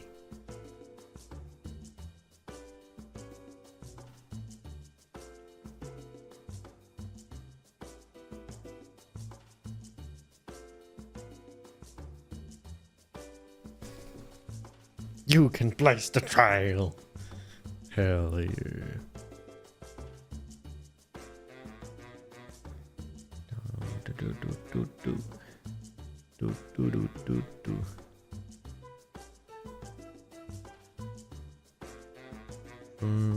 Photograph.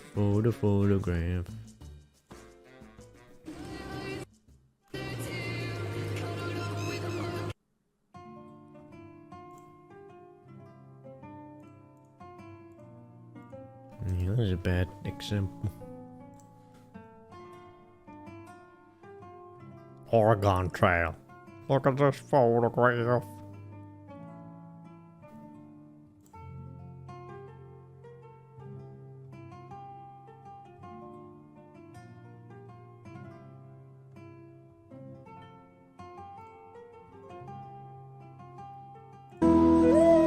Too loud. Well, this was filmed with the camera and lens that I bought. I guess that's a bit of a preview of what it can do. I don't know why it's shot vertically. And why did I even click on an Instagram link? Look at this cute owl.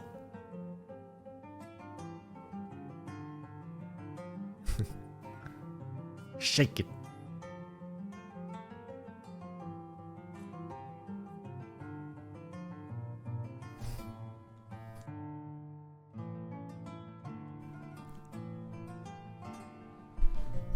You can play that on the browser. I opened it at work. I died quickly. Oh, Oregon Trail. Portrait crop for the social media. I'm sure it was captured landscape. Actually, I've noticed that people with this camera, especially people who started off doing photography, they film video in portrait mode as well a lot of the times. They're just so used to taking pictures in portrait mode that when they finally decide to try to switch the video, they keep doing vertical video and then posting that on Instagram and stuff. Which is kind of weird. It works for social media, and you know, it works. I guess. For specifically Instagram.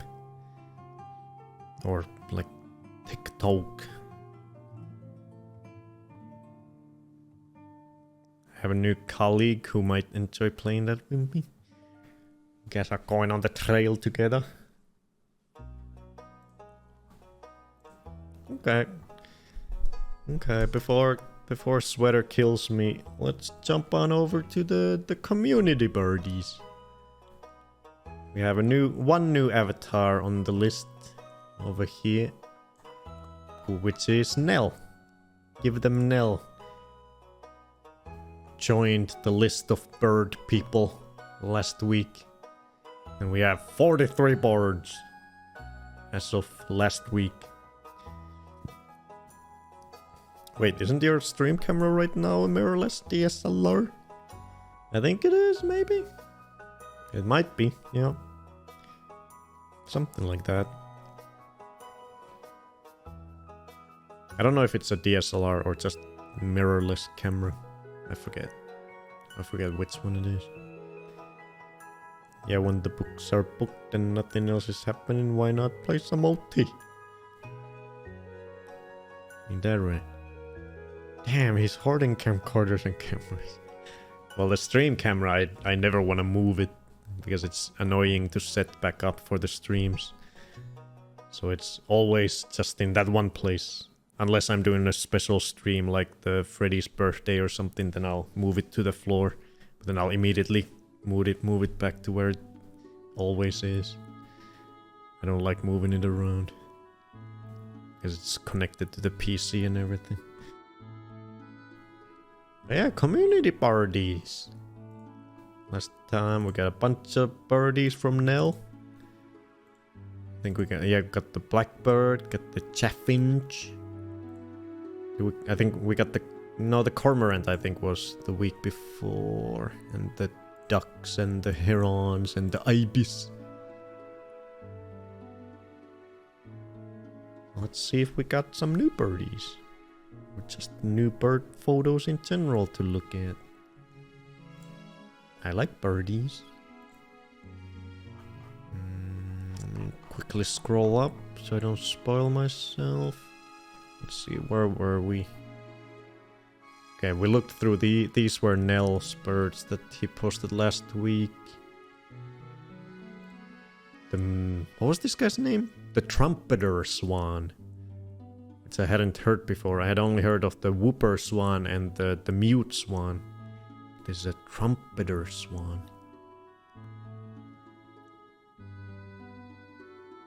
And a pigeon in a Mexican restaurant.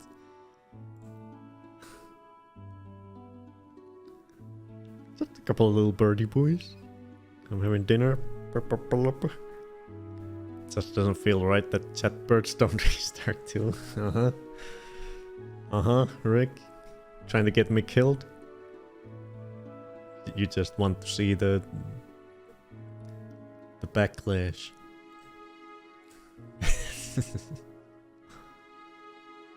Oh yeah, we looked at this too. The heron in the city, Netherlands.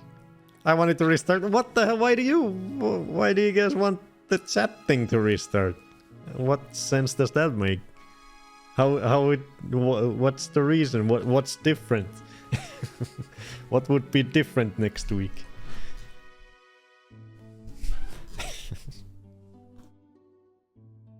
So I can get a chance to capture bird I missed the first round. I worked so hard scrolling back through my library and not photographing anything new.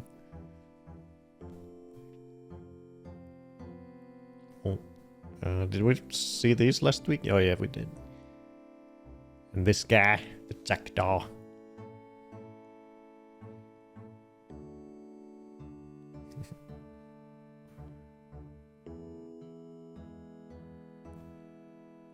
Some penguins in a zoo. Okay, here. January 5th. What is that? January 5th is last Monday. Okay, so these are new. From here on out.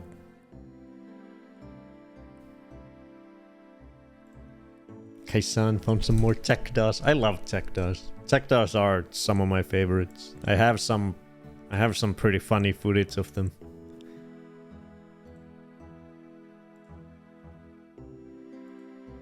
I always love seeing them. They have funny mannerisms and they do funny things. Kind of like the northern nutcrackers.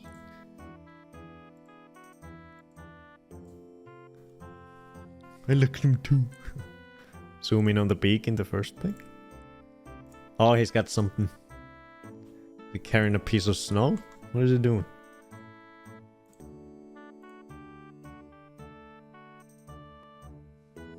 Snow.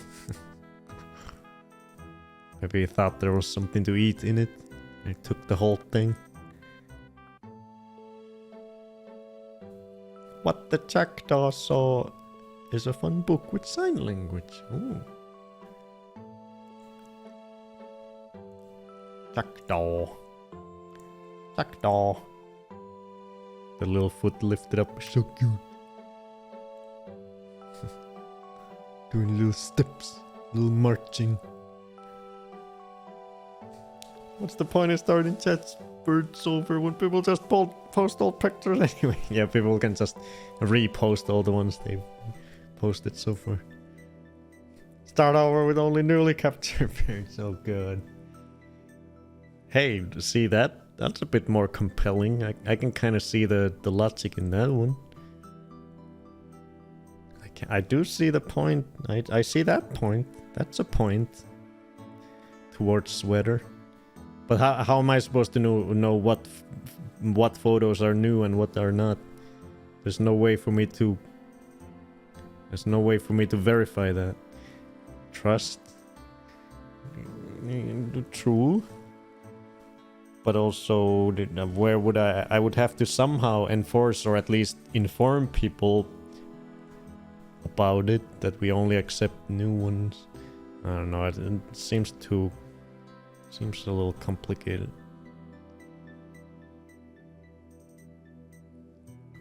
Wait, I'm against this. You guys had strange response. Mine is easy, we can lie.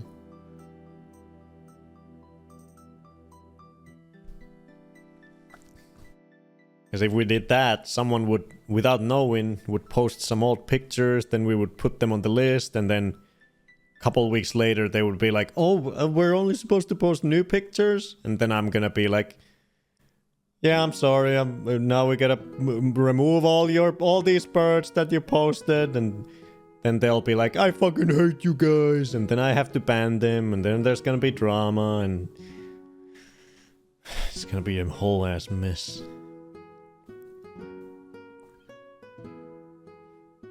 I mean, you already trust that we took the photos anyway. Just ban all new people. Wow. So welcoming. Wow, that escalated quickly.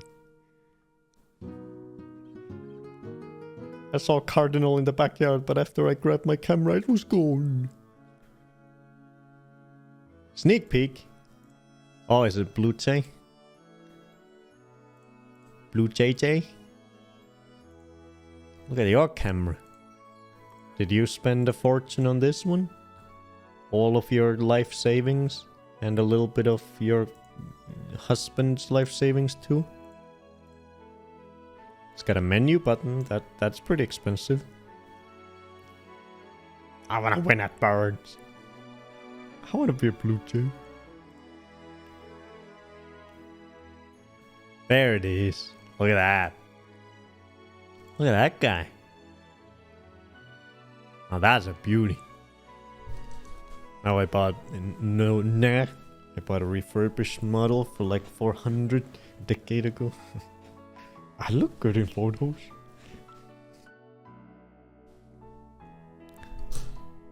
Do we have a blue jay? I think we just have a regular jay, right? this guy. Do we have a blue jay on the list? Oh, we do have a blue jay from Embers. Blue JJ.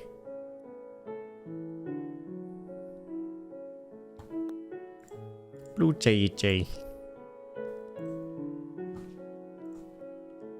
Whoops. There it is. Oh yeah, it was a juvenile. Juvenile blue jay boy.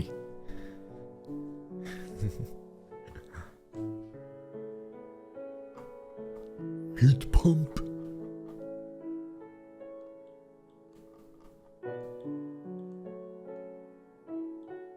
And then the tiny jay in this picture over there. These pixels are a jay. Believe me, I swear.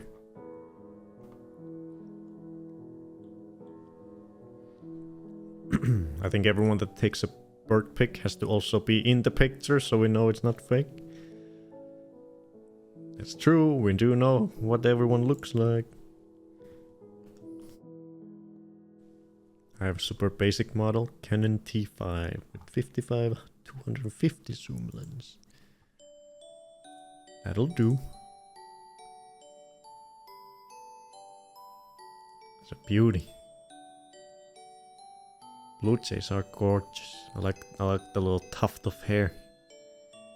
And the nice black going around their neck and throat.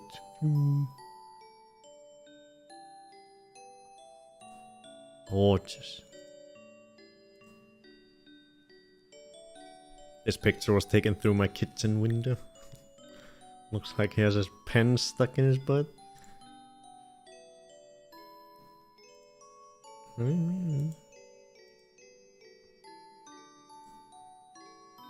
Exactly. What a beauty. He's so cute. Two birds. Those blackbirds? I think they're blackbirds. Does that one have something in his mouth? Wait.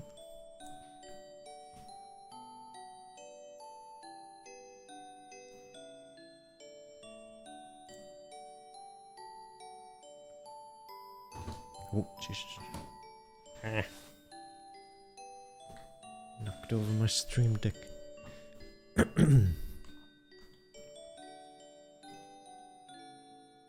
Or is that just his beak? Or does he have something in his mouth? I can't tell. Is this your backyard? You have a tall ass fence so people don't see you sunbathing naked in the backyard? A beautiful pen. Oh, this was from Ikiris? Oh shit, I thought it was still sweater. Oh, from kitties, I see.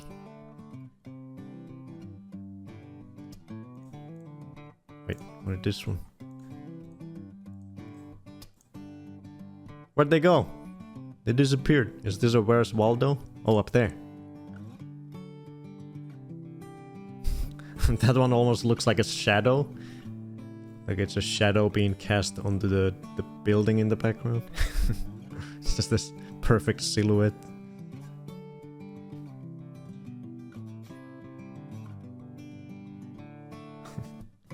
Oh, you don't see shit. Here. The next photo. There's the silhouette guy.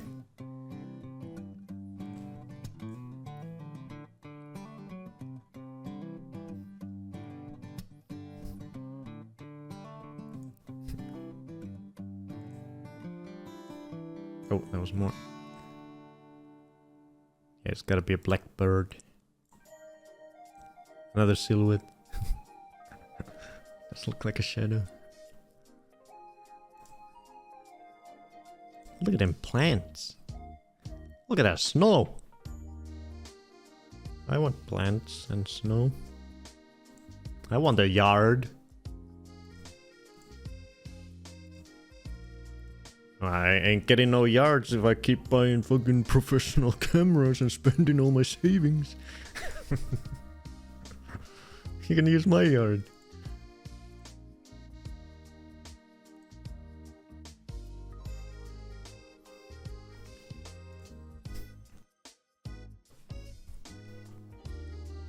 Ugh, I can smell the animal fat in my fingers. Or maybe no. It's not my fingers, it's just the fact that it's on the table right there. What is this? Oh, from eKitties 2? A video? Let me download that so I can see perfect quality.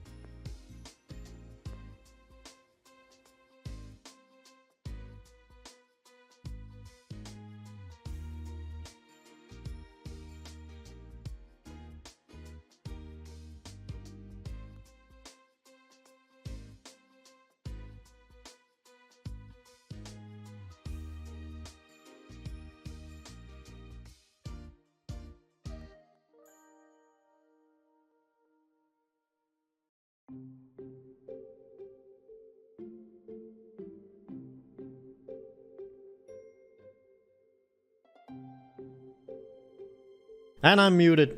Too many buttons. I think this is in a different spot of the yard. I don't see this thing in any of the photos. I was trying to look like where the bird is, but I don't think it's in the same spot anywhere. It's a different spot. Yeah, I think it's taking a bath in some sort of container, potentially. Cute.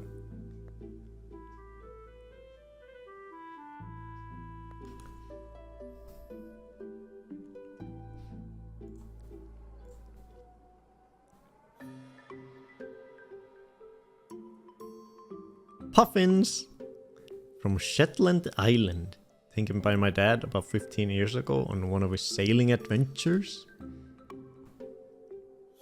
Puffins were special to him, so I wanted to... Puffins are super cool. They've had some segments talking about puffins in Life of Birds. I forget what they talked about in relation to them. Puffins. They have like the way their eye is, they kind of look sad. Like they have a sad expression all the time. They look worried.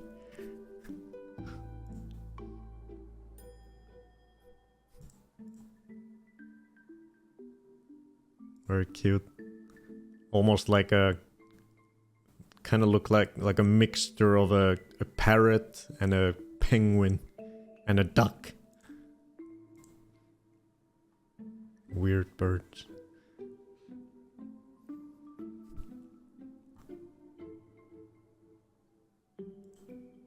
Super cool. Where are puffins again? Puffin. Puffins are any of the 3 species of small alcids in the bird genus Fratercula.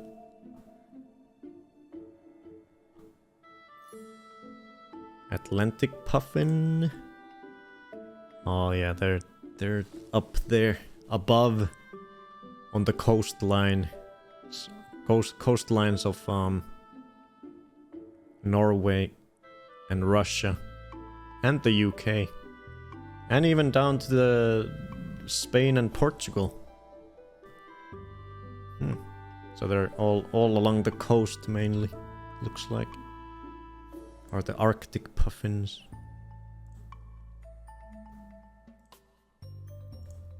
And there's some other ones that are in different parts of the world, not in Europe, looks like. He sailed to Scotland and around there several times. Nice. Puffin. Puffin. Maybe I'll sail to Scotland and see some puffins. Oh, cute. I have this little guy that belonged to him, and it makes me think of him. Cute. Puffin. And Mitzi. Sitting in a tree.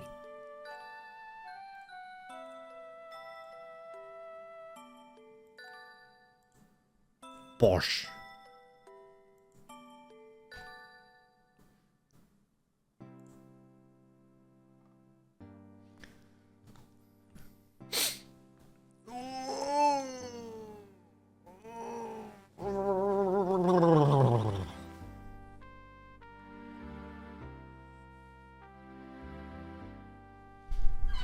And that's that.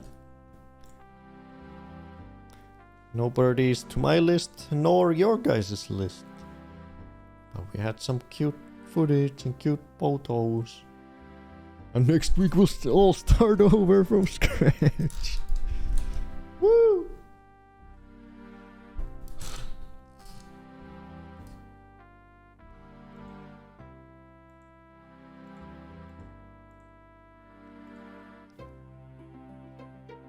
Yeah, I ordered the camera from the same store that I ordered my previous camera because I know they send their packages super fast. I remember I bought the previous camera or ordered it on a Sunday and it arrived on Tuesday. So I'm expecting the new camera to come on Tuesday or Wednesday. Oh, Freddy's smelling the freaking animal fat. It's not for you, Freddy. It's for the birds. I can slather some more in the trees next weekend. It's not for you.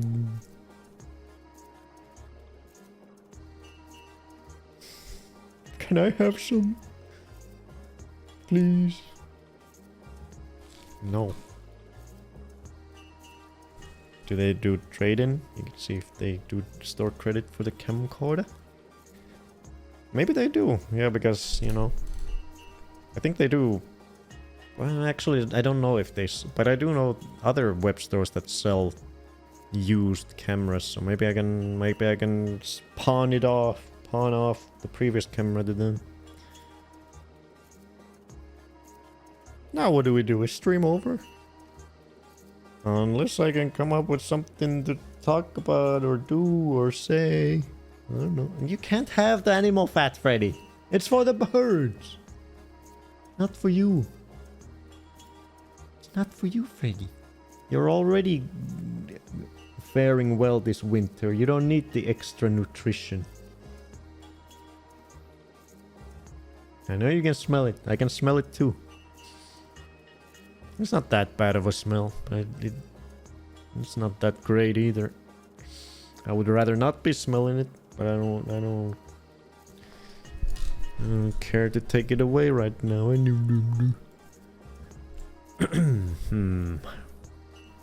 Are we really gonna start over? How far are we?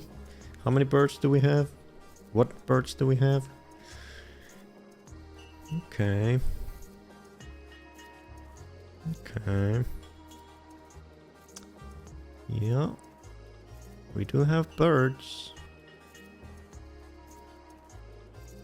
Oh, and then I could really think about and reset all the goals, and then we could have all the goals.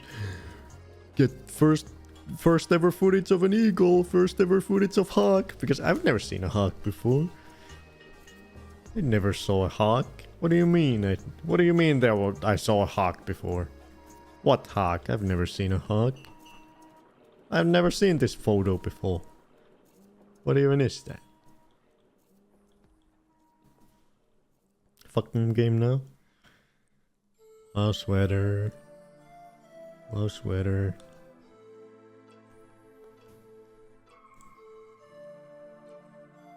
Bird amnesia.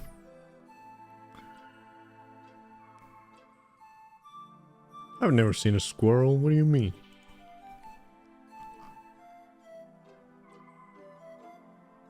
"12 poop clips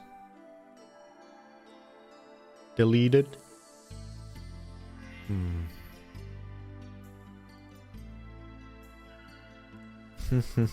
Oh, and this number would go to 0 as well. I would have never seen any birds ever. So then barbecue diary would be caught up to all the birds I've ever seen, because I've never seen a bird before.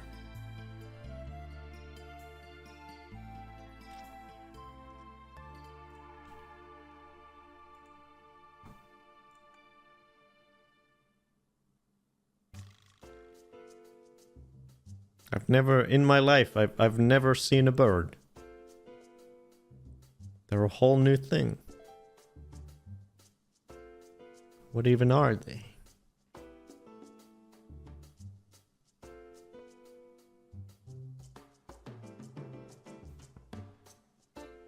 This decision you can actually sleep on? I'm forced to sleep on it. Oh.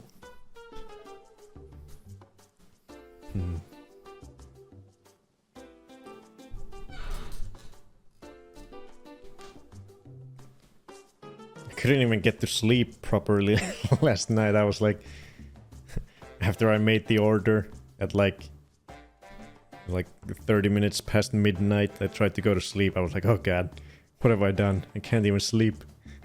I was just rolling in bed for like 45 minutes.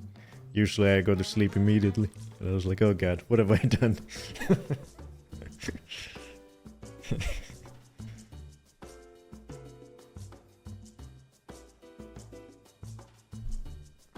Could watch an unboxing or tutorial video for your new camera. That's what I've been doing all day today. After I filmed birds, I came home and I started watching like tutorials and stuff and writing down notes on what all the settings I'm gonna set once I get it. What are all the settings I want to have, so I don't have to think about those once the camera comes. I can just immediately get it all set up and then on the weekend go filming. Freddy, why?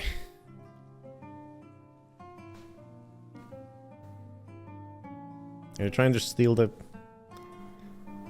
animal fat from behind the monitor?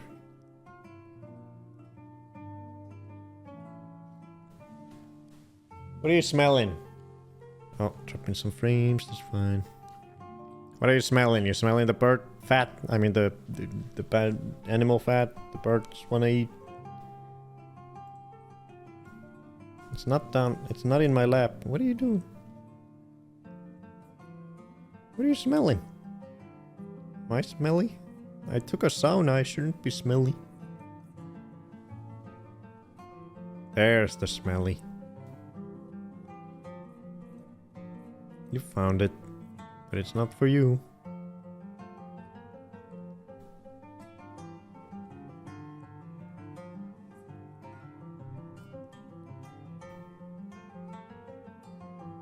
Hey. YOLO. You only start over once. Or twice. Or 3 times. But you only live once, so do it. Ow.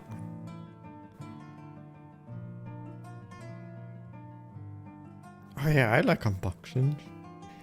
Freddy says, "Caw, I'm a hungry bird." It is kind of scary. It is kind of scary that now I'm gonna be going out there with a state-of-the-art professional camera. What if I come across another, like, someone who's an actual professional photographer, and they come and, oh, look at you, we got the same camera. So which school of photography did you go to? Hey, answer me this. Camera equation E equals 0 m squared. And I don't know what to say. I'm gonna be like, I don't know what this is. Can you help me? Can you show me how to use this? I just bought it because I wanted to spend all my savings on something dumb. Get pepper spray so you don't get mugged.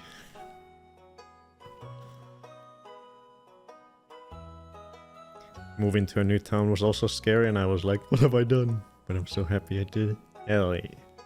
That's what I'm talking about. Maybe Wone wants to be alone with his new camera though. Those first moments of bonding are so important.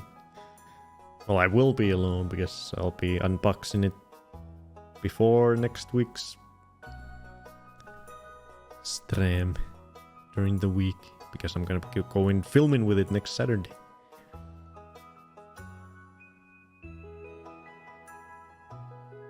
Yeah, but do they make funny and cute videos that people love? I don't know. What do photographers do with their photos? Do they just post them on Instagram? Or do they just hoard them on their computers? I guess if they're professionals, then they're, you know, actually doing it for work and they go into like magazines or websites or something.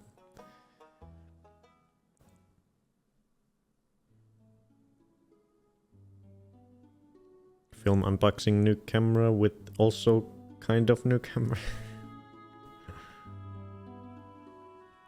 I would think a pro would be happy to give an aspiring photographer some trip tips. No, they would be like, what the fuck are you doing with the state of the art super expensive camera when you don't even know what a camera is?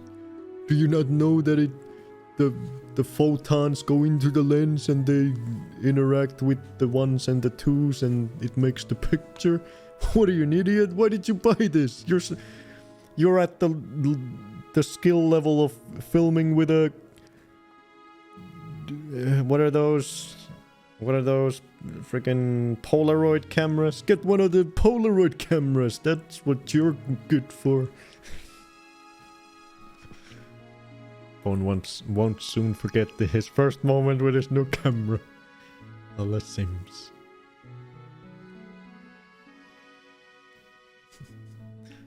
They get them stolen and reposted to various sites like Pinterest without credit. I guess that's the true thing they do with their photos.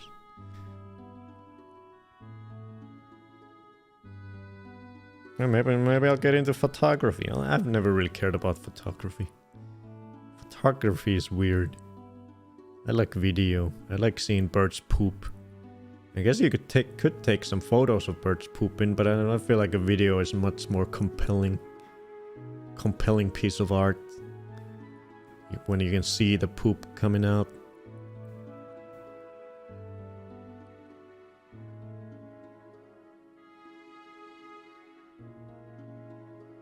A picture may... What is the saying? A picture is worth 1,000 words? Well, a video is worth 1,000,000 words.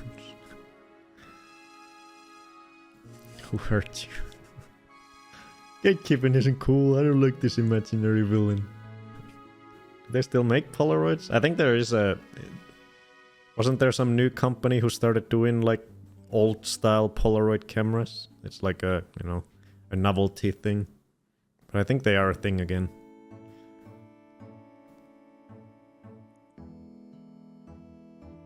Polaroids are trendy now, yeah. I think I've seen some people having them and using them. Photons interact with the ones and twos. Did binary get an upgrade we didn't hear about? Yeah, it's called the quantum binary sweater. Don't you know about it?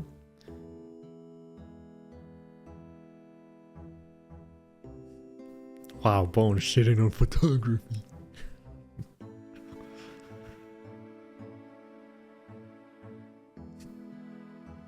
There's a Polaroid print on my pinboard right now from a few years back.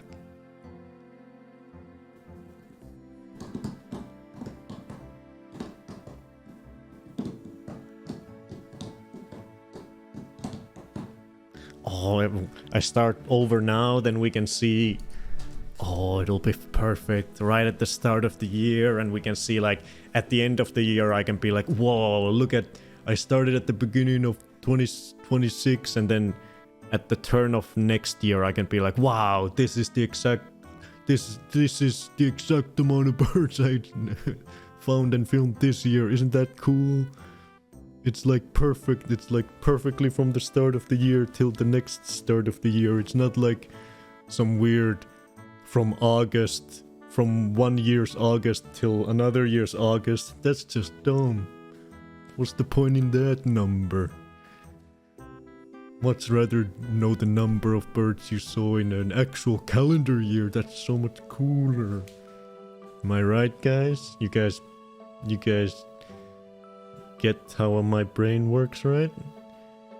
You guys agree? You guys agree with everything I say, right?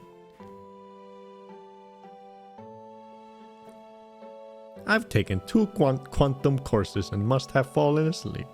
Next time, stay awake. Non-binary digitals?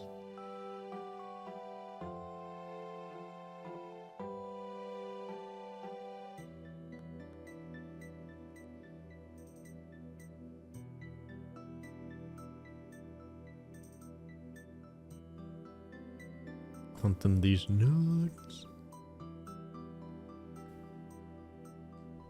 Oh, hey. What was that for? Thank you. Thank you so much. There you go. Some space for you, for your big butt. I'm not taking out a treat. No, I'm not.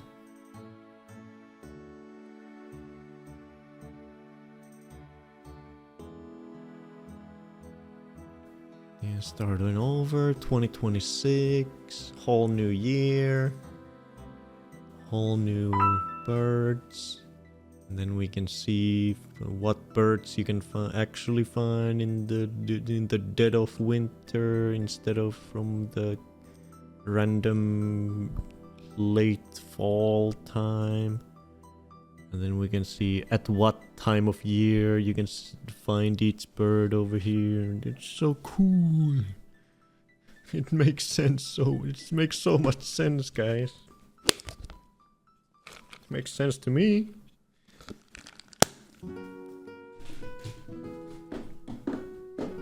I'm only half a year into the hobby. There's still plenty of time to start over. I don't know what I'm doing.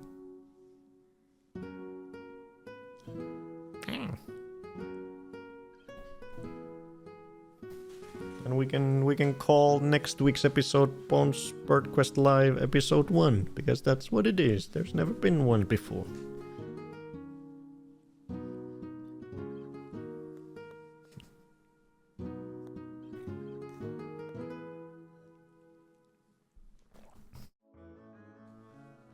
We're starting over. We just imagined. Okay, Microsoft. Okay, Battlefield 1.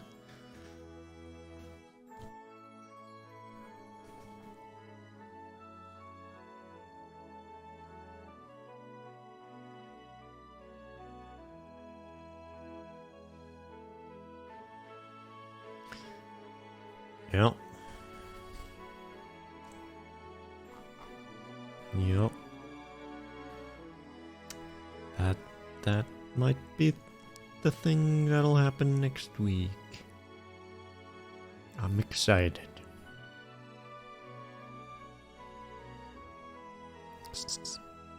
Don't be sniffing that bird food, Freddy. It's not for you.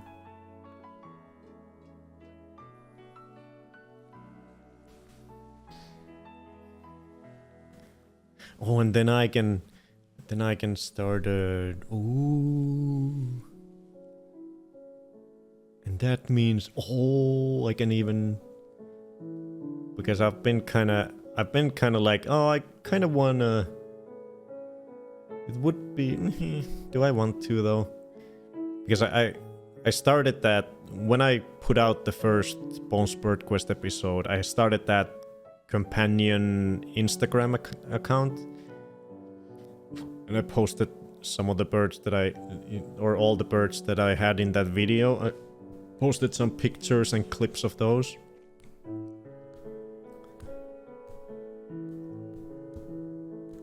I was kind of thinking that maybe it would be more fun to actually have that, have the Instagram account to be, connected to the streams. Or the more up-to-date Bones Bird Quest Live, so I could always, whenever we find new birds and put them on the list, I could also post about them on the Instagram. But do I want to keep up with an Instagram? Is that too much. Do I care? Do I care about Instagram? Not really. Because I'm gonna be keeping some sort of canvas diary for myself, so I feel like Instagram might just be redundant at that point.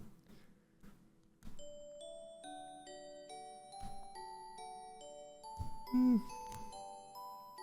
don't know. Delete the accounts.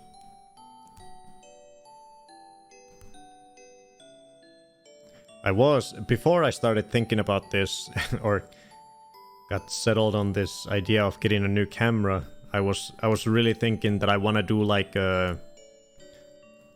once again go through all my footage and take screenshots of all the cool video I have and put them on a giant canvas so that I could then use that to make or start developing some sort of storyboards for videos, because I've gotten to the point that I have so much footage that it's hard to remember what all I have, so it's hard to even try to think of any video ideas because I have just so much and I don't even remember what kind of footage I have.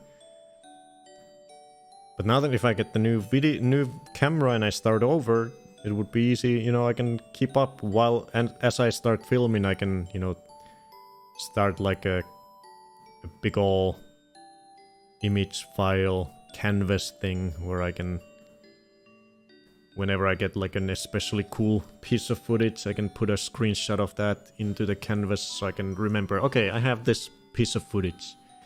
Let's see, once I get more photos onto this canvas, how I can start putting them together into video ideas.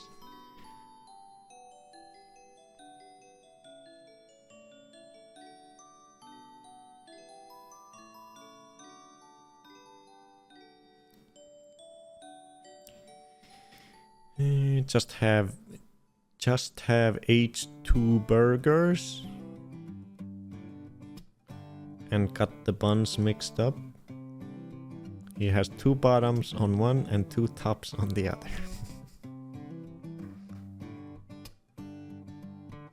Oh H, what have you done? Delete the accounts? Yeah, I probably will. I already deleted one YouTube account where I had posted some raw footage of birds. I don't know. I do want to do something like that in the future, but I'm gonna do it differently than how I had done it so far. I had only posted some raw footage of the birds that I put in the first Bones Bird Quest video. But I want to do it differently in the future, so I just deleted the entire account. And think about it more before I do it.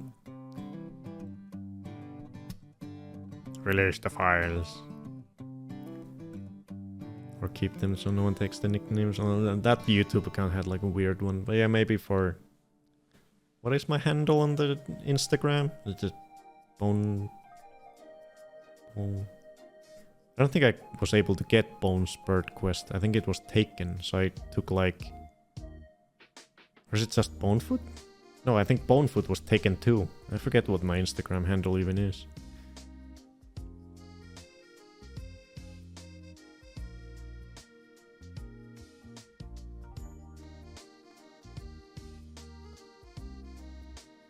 Maybe it is just Bonefoot, I forget.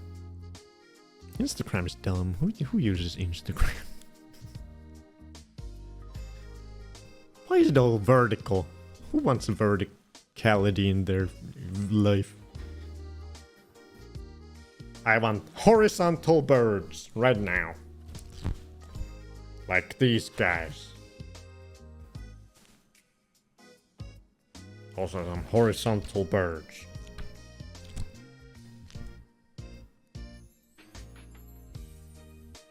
Oh, I did see I saw a sad news post saying that the snowy owl has gone extinct from Sweden. Sweden no longer has any snowy owls. It's the first bird in 20 years that has gone extinct in Sweden. Partly because of global warming, climate change, and partly because of loss of habitat. I think were the two main reasons, if I remember right.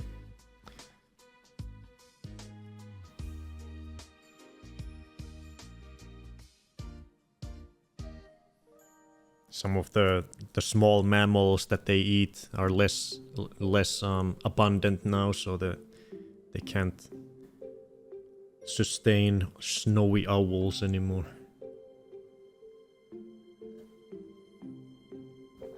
H says that's because they're delicious.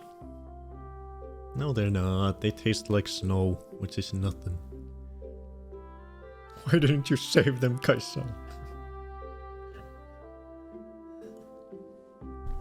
Do we still have snowy owls? I guess we do if it's in this book. Where was it?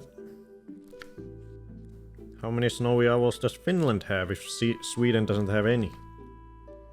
We probably don't have much then either. Oh, Jesus. Jesus fucking Christ. Okay, that is the lowest number I've seen in this bird. I mean, this book. There are between 0 and 10 mating pairs of snowy owls in Finland. So I guess we're just behind Sweden. It's about to be considered extinct over here too, probably, soon. Literally says 0 to 10 mating pairs.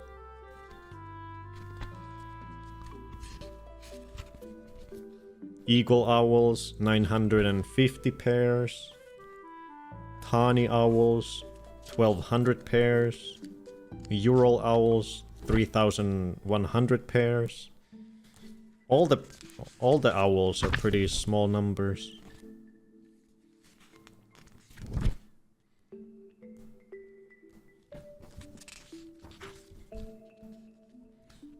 Save them. Quickly, I gotta go rub more animal fat onto trees. Maybe it'll save them.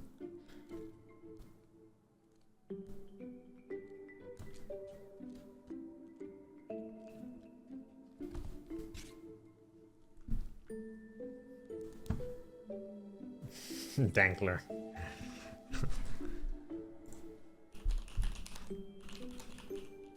Okay. Let's see here.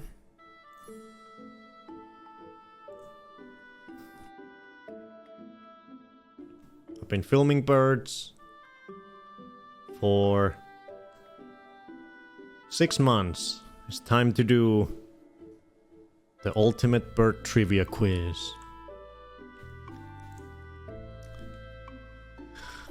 With several varieties weighing less than a coin.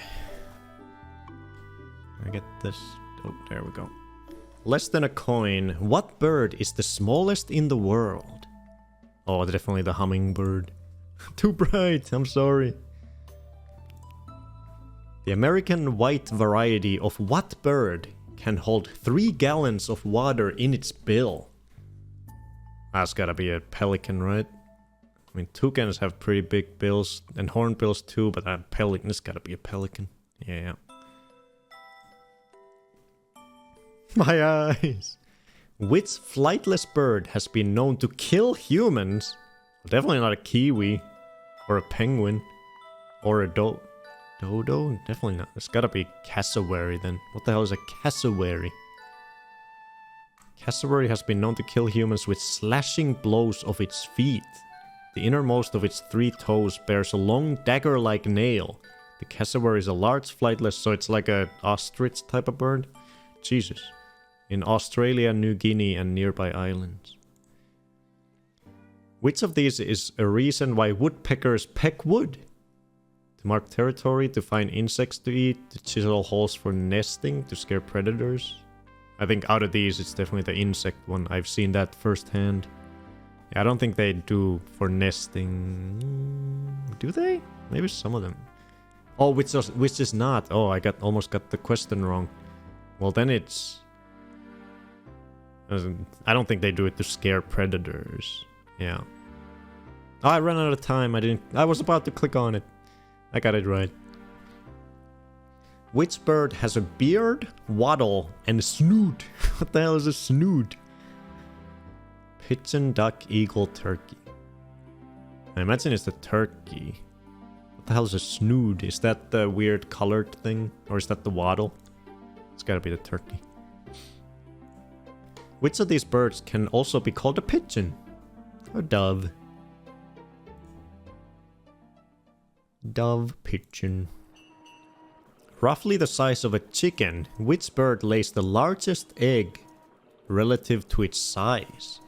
Ostrich, oriole, albatross. Ooh, albatross. Kiwi. Oh, it's the kiwi. That's funny coincidence. Today I watched an episode of Life of Birds and it showed a kiwi laying its eggs and it's freaking huge. The egg is giant. It's crazy. It's like the size of its body. What bird was used by ancient Egyptians for the hieroglyph for red? Not osprey doesn't have any red on it, I don't believe. Raven, probably not. Oh, flamingo. Yeah, that makes sense. Which of these birds is able to turn its head 270 degrees? The owl, of course. Classic. Which bird has stomach acid more potent than the acid found in car batteries? It's gotta be a vulture. Because they eat bones. So they gotta have crazy acid in their stomach to digest bones.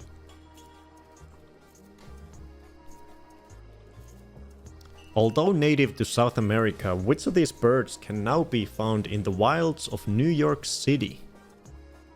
Emu. Kookaburra, monk parrot, gray-crowned crane. Okay, I have this one. This is the first one where I have no idea. Probably not an emu. Kookaburra, monk parrot. Native to South America. I'll say monk parrot. Oh, I'm the best. The ocelli or eye spots on what bird helped influence the writing of Charles Darwin? Ooh, I've definitely heard. I think it's the quail. I'm pretty sure it's the quail. Peacock! Fuck. No. Because of their long legs, what bird's young is called colt? Long legs. Colt. I don't think toucan has specifically long legs. It's gotta be crane though. Crane is the only one out of these that has long legs. What bird lays its eggs in other birds' nests, tricking them into caring for its young? This was another thing that they talked about in the episode of Life of Birds that I watched today. It's the cuckoo. They're freaking crazy. They literally don't do their own nests. They only put their eggs in other birds' nests and try to camouflage them so that other birds take care of their eggs. Cuckoos are assholes. And they don't care for their young at all.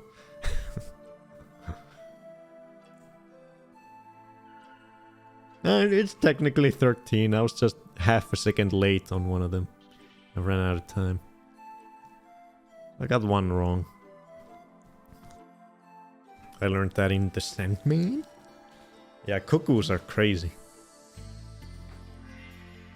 And it's also funny how some of the birds react to when a cuckoo lays an egg in their nest.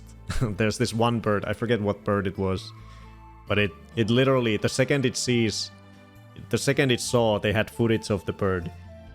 The cuckoo went, laid an egg in its nest, then the bird came back to its nest, looked at the cuckoo's egg next to his own eggs. He was like, stared at it for a bit, and then immediately started destroying his own nest and taking the materials from that nest and using it to build a new nest elsewhere. Just immediately. The second he saw the cuckoo's egg, he was like, okay, time to move. And started destroying his nest and moving to a different spot. He was immediately, and Attenborough narrated at that spot that the bird knows that there is no future for his eggs, for his young in this nest. So he's just gonna immediately move away. No, they just abandon their old eggs.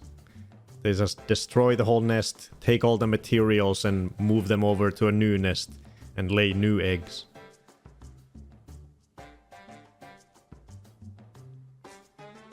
It's crazy. But yeah, the cuckoos, they try to sneak their eggs into other birds' nests, and if they are successful, it really sucks for the birds whose nest it is, because the cuckoo lays its eggs in the nests of birds that are usually significantly smaller than the cuckoo. So when the cuckoo bird bursts out of its egg, it eats the other eggs in the nest and kills all the other birds of the actual birds whose nest it is. So they're pretty destructive. Yeah, nature's crazy.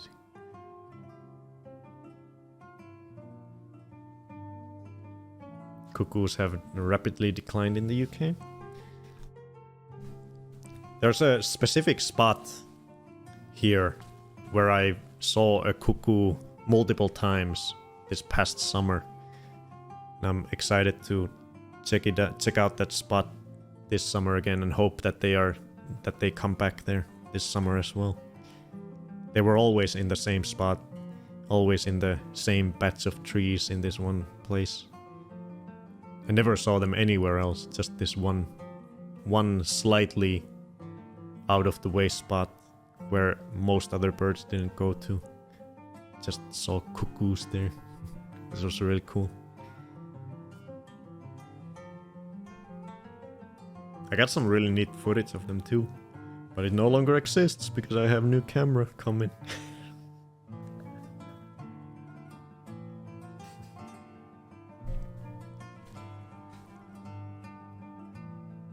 There's speaking of the life of birds, one of the most unbelievable things was in the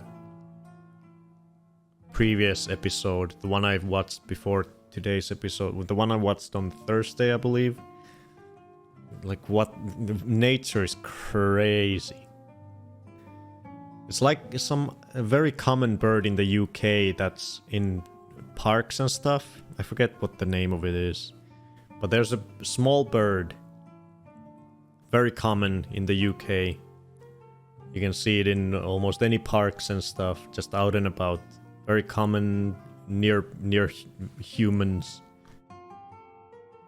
And they have the craziest goddamn social life, as you could call it.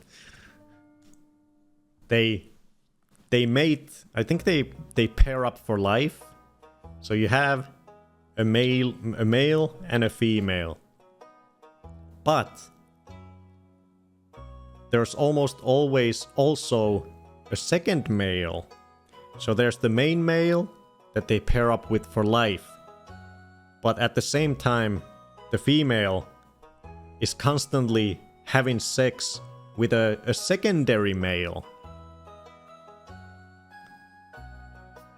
So she has like a permanent side piece, and she has sex with both of them repeatedly. But when the main male sees that his partner is having sex with the second male, and when the female then, suggests sexy times with the main male after he's realized that she's having sex with another bird as well,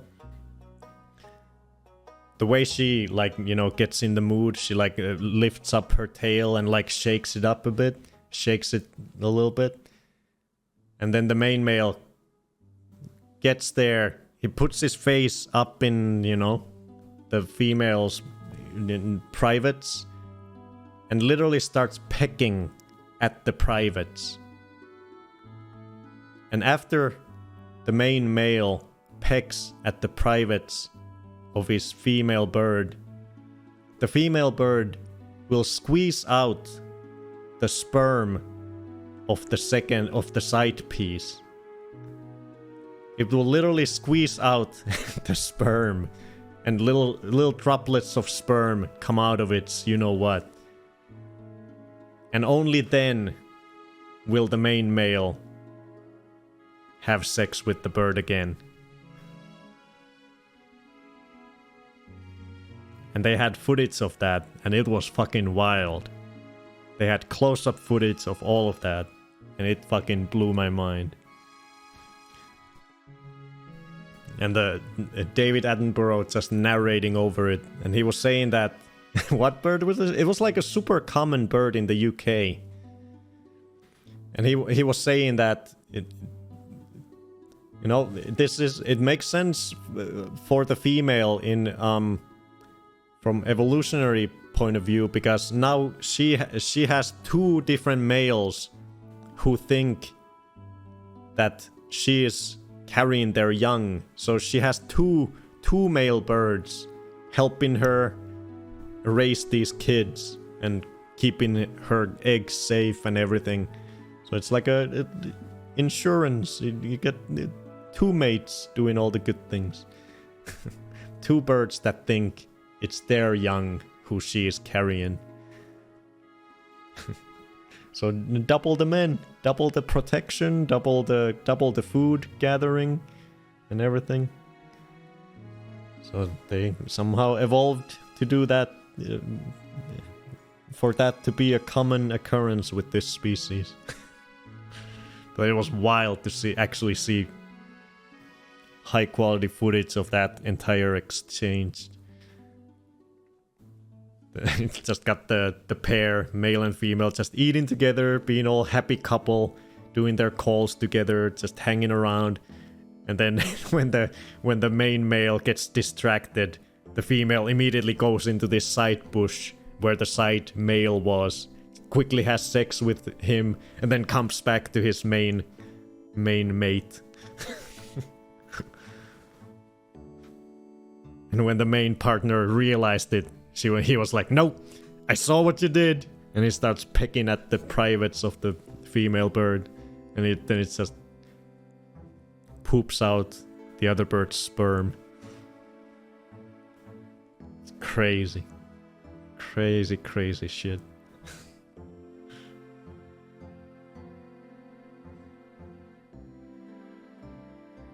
It's like that episode of Keeping Up Appearances. One lady and baby with two dudes. It's wild. The Life of Birds is incredible. Incredible documentary. I think I still have 2 or 3 episodes that I haven't watched. It's so good. So good. I think a litter of kittens can have multiple fathers. Yeah, nature is fucking wild. Wild.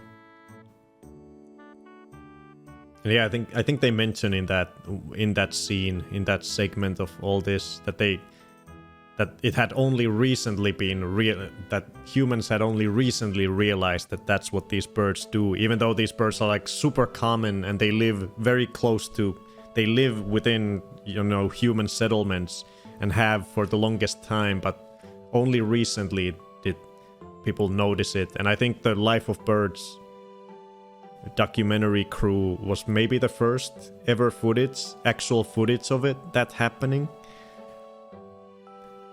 There was just like a mention in some old bird book. Someone had mentioned seeing that happening, but there was no photos or no video. I think the Life of Birds crew was like the first ever humans to actually record that action happening. It was largely unknown that these super common birds had been doing that. in front of people's eyes, pretty much, without almost anyone noticing. It was wild. Bird perverts. Oh, you were watching Life of Birds? Yeah.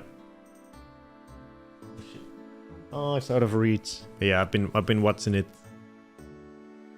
every time I take a sauna. I was wondering what the fuck the show was.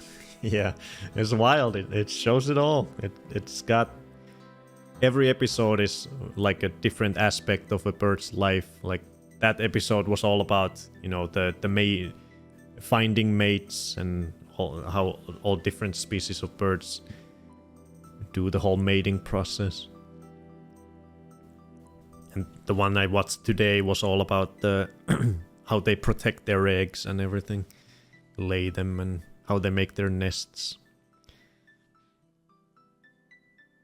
It's on BBC iPlayer right now, even though it's from 1998. Yeah, and it's held up. It's very well made. It definitely holds up to today. I highly recommend watching it if you care about birds at all. It's super fascinating. Especially if you only want to watch one episode, definitely watch the one about mating. The mating episode is wild. The mating habits of birds is just insane. It's craziness. The difference in the ways they entice their mates and everything, it's just wild. How it differs from species to species and how they do it and what they do. It's crazy. Rats make the males chase her, and multiple males can be father to the same litter of babies. That way the babies are safer because males don't want to kill their own kids. Nice. There's a new show called Wild London. Oh yeah.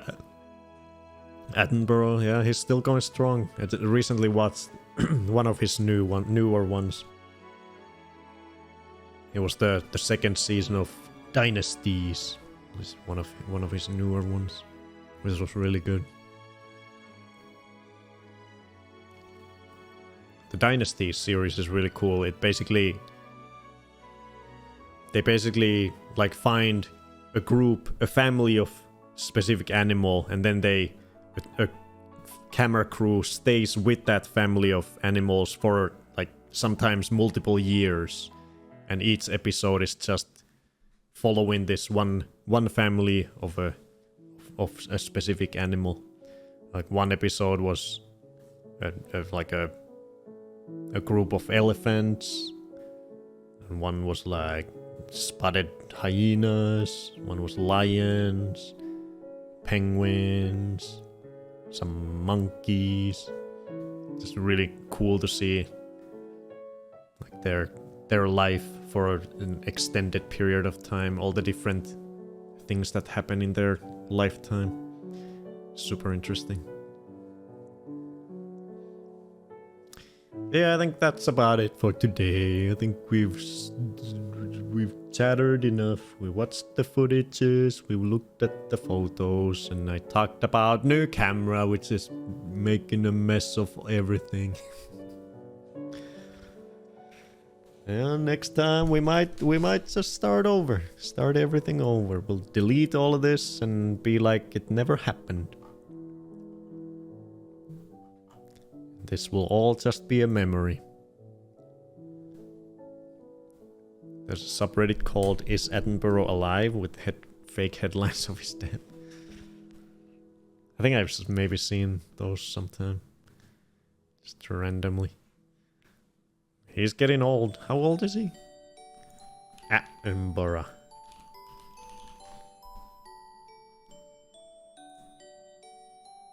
$99. Holy shit. And he's still doing it? God damn. He's an OG.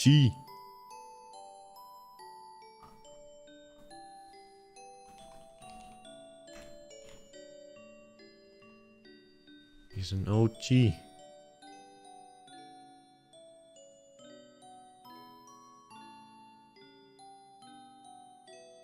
His wife died all the way back in 97.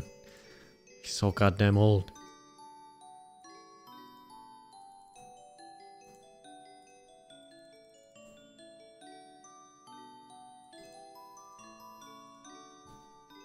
Thanks for participating. Bye. See you next week with new excitement, new camera. Woo! Amazing. Bye bye. See you.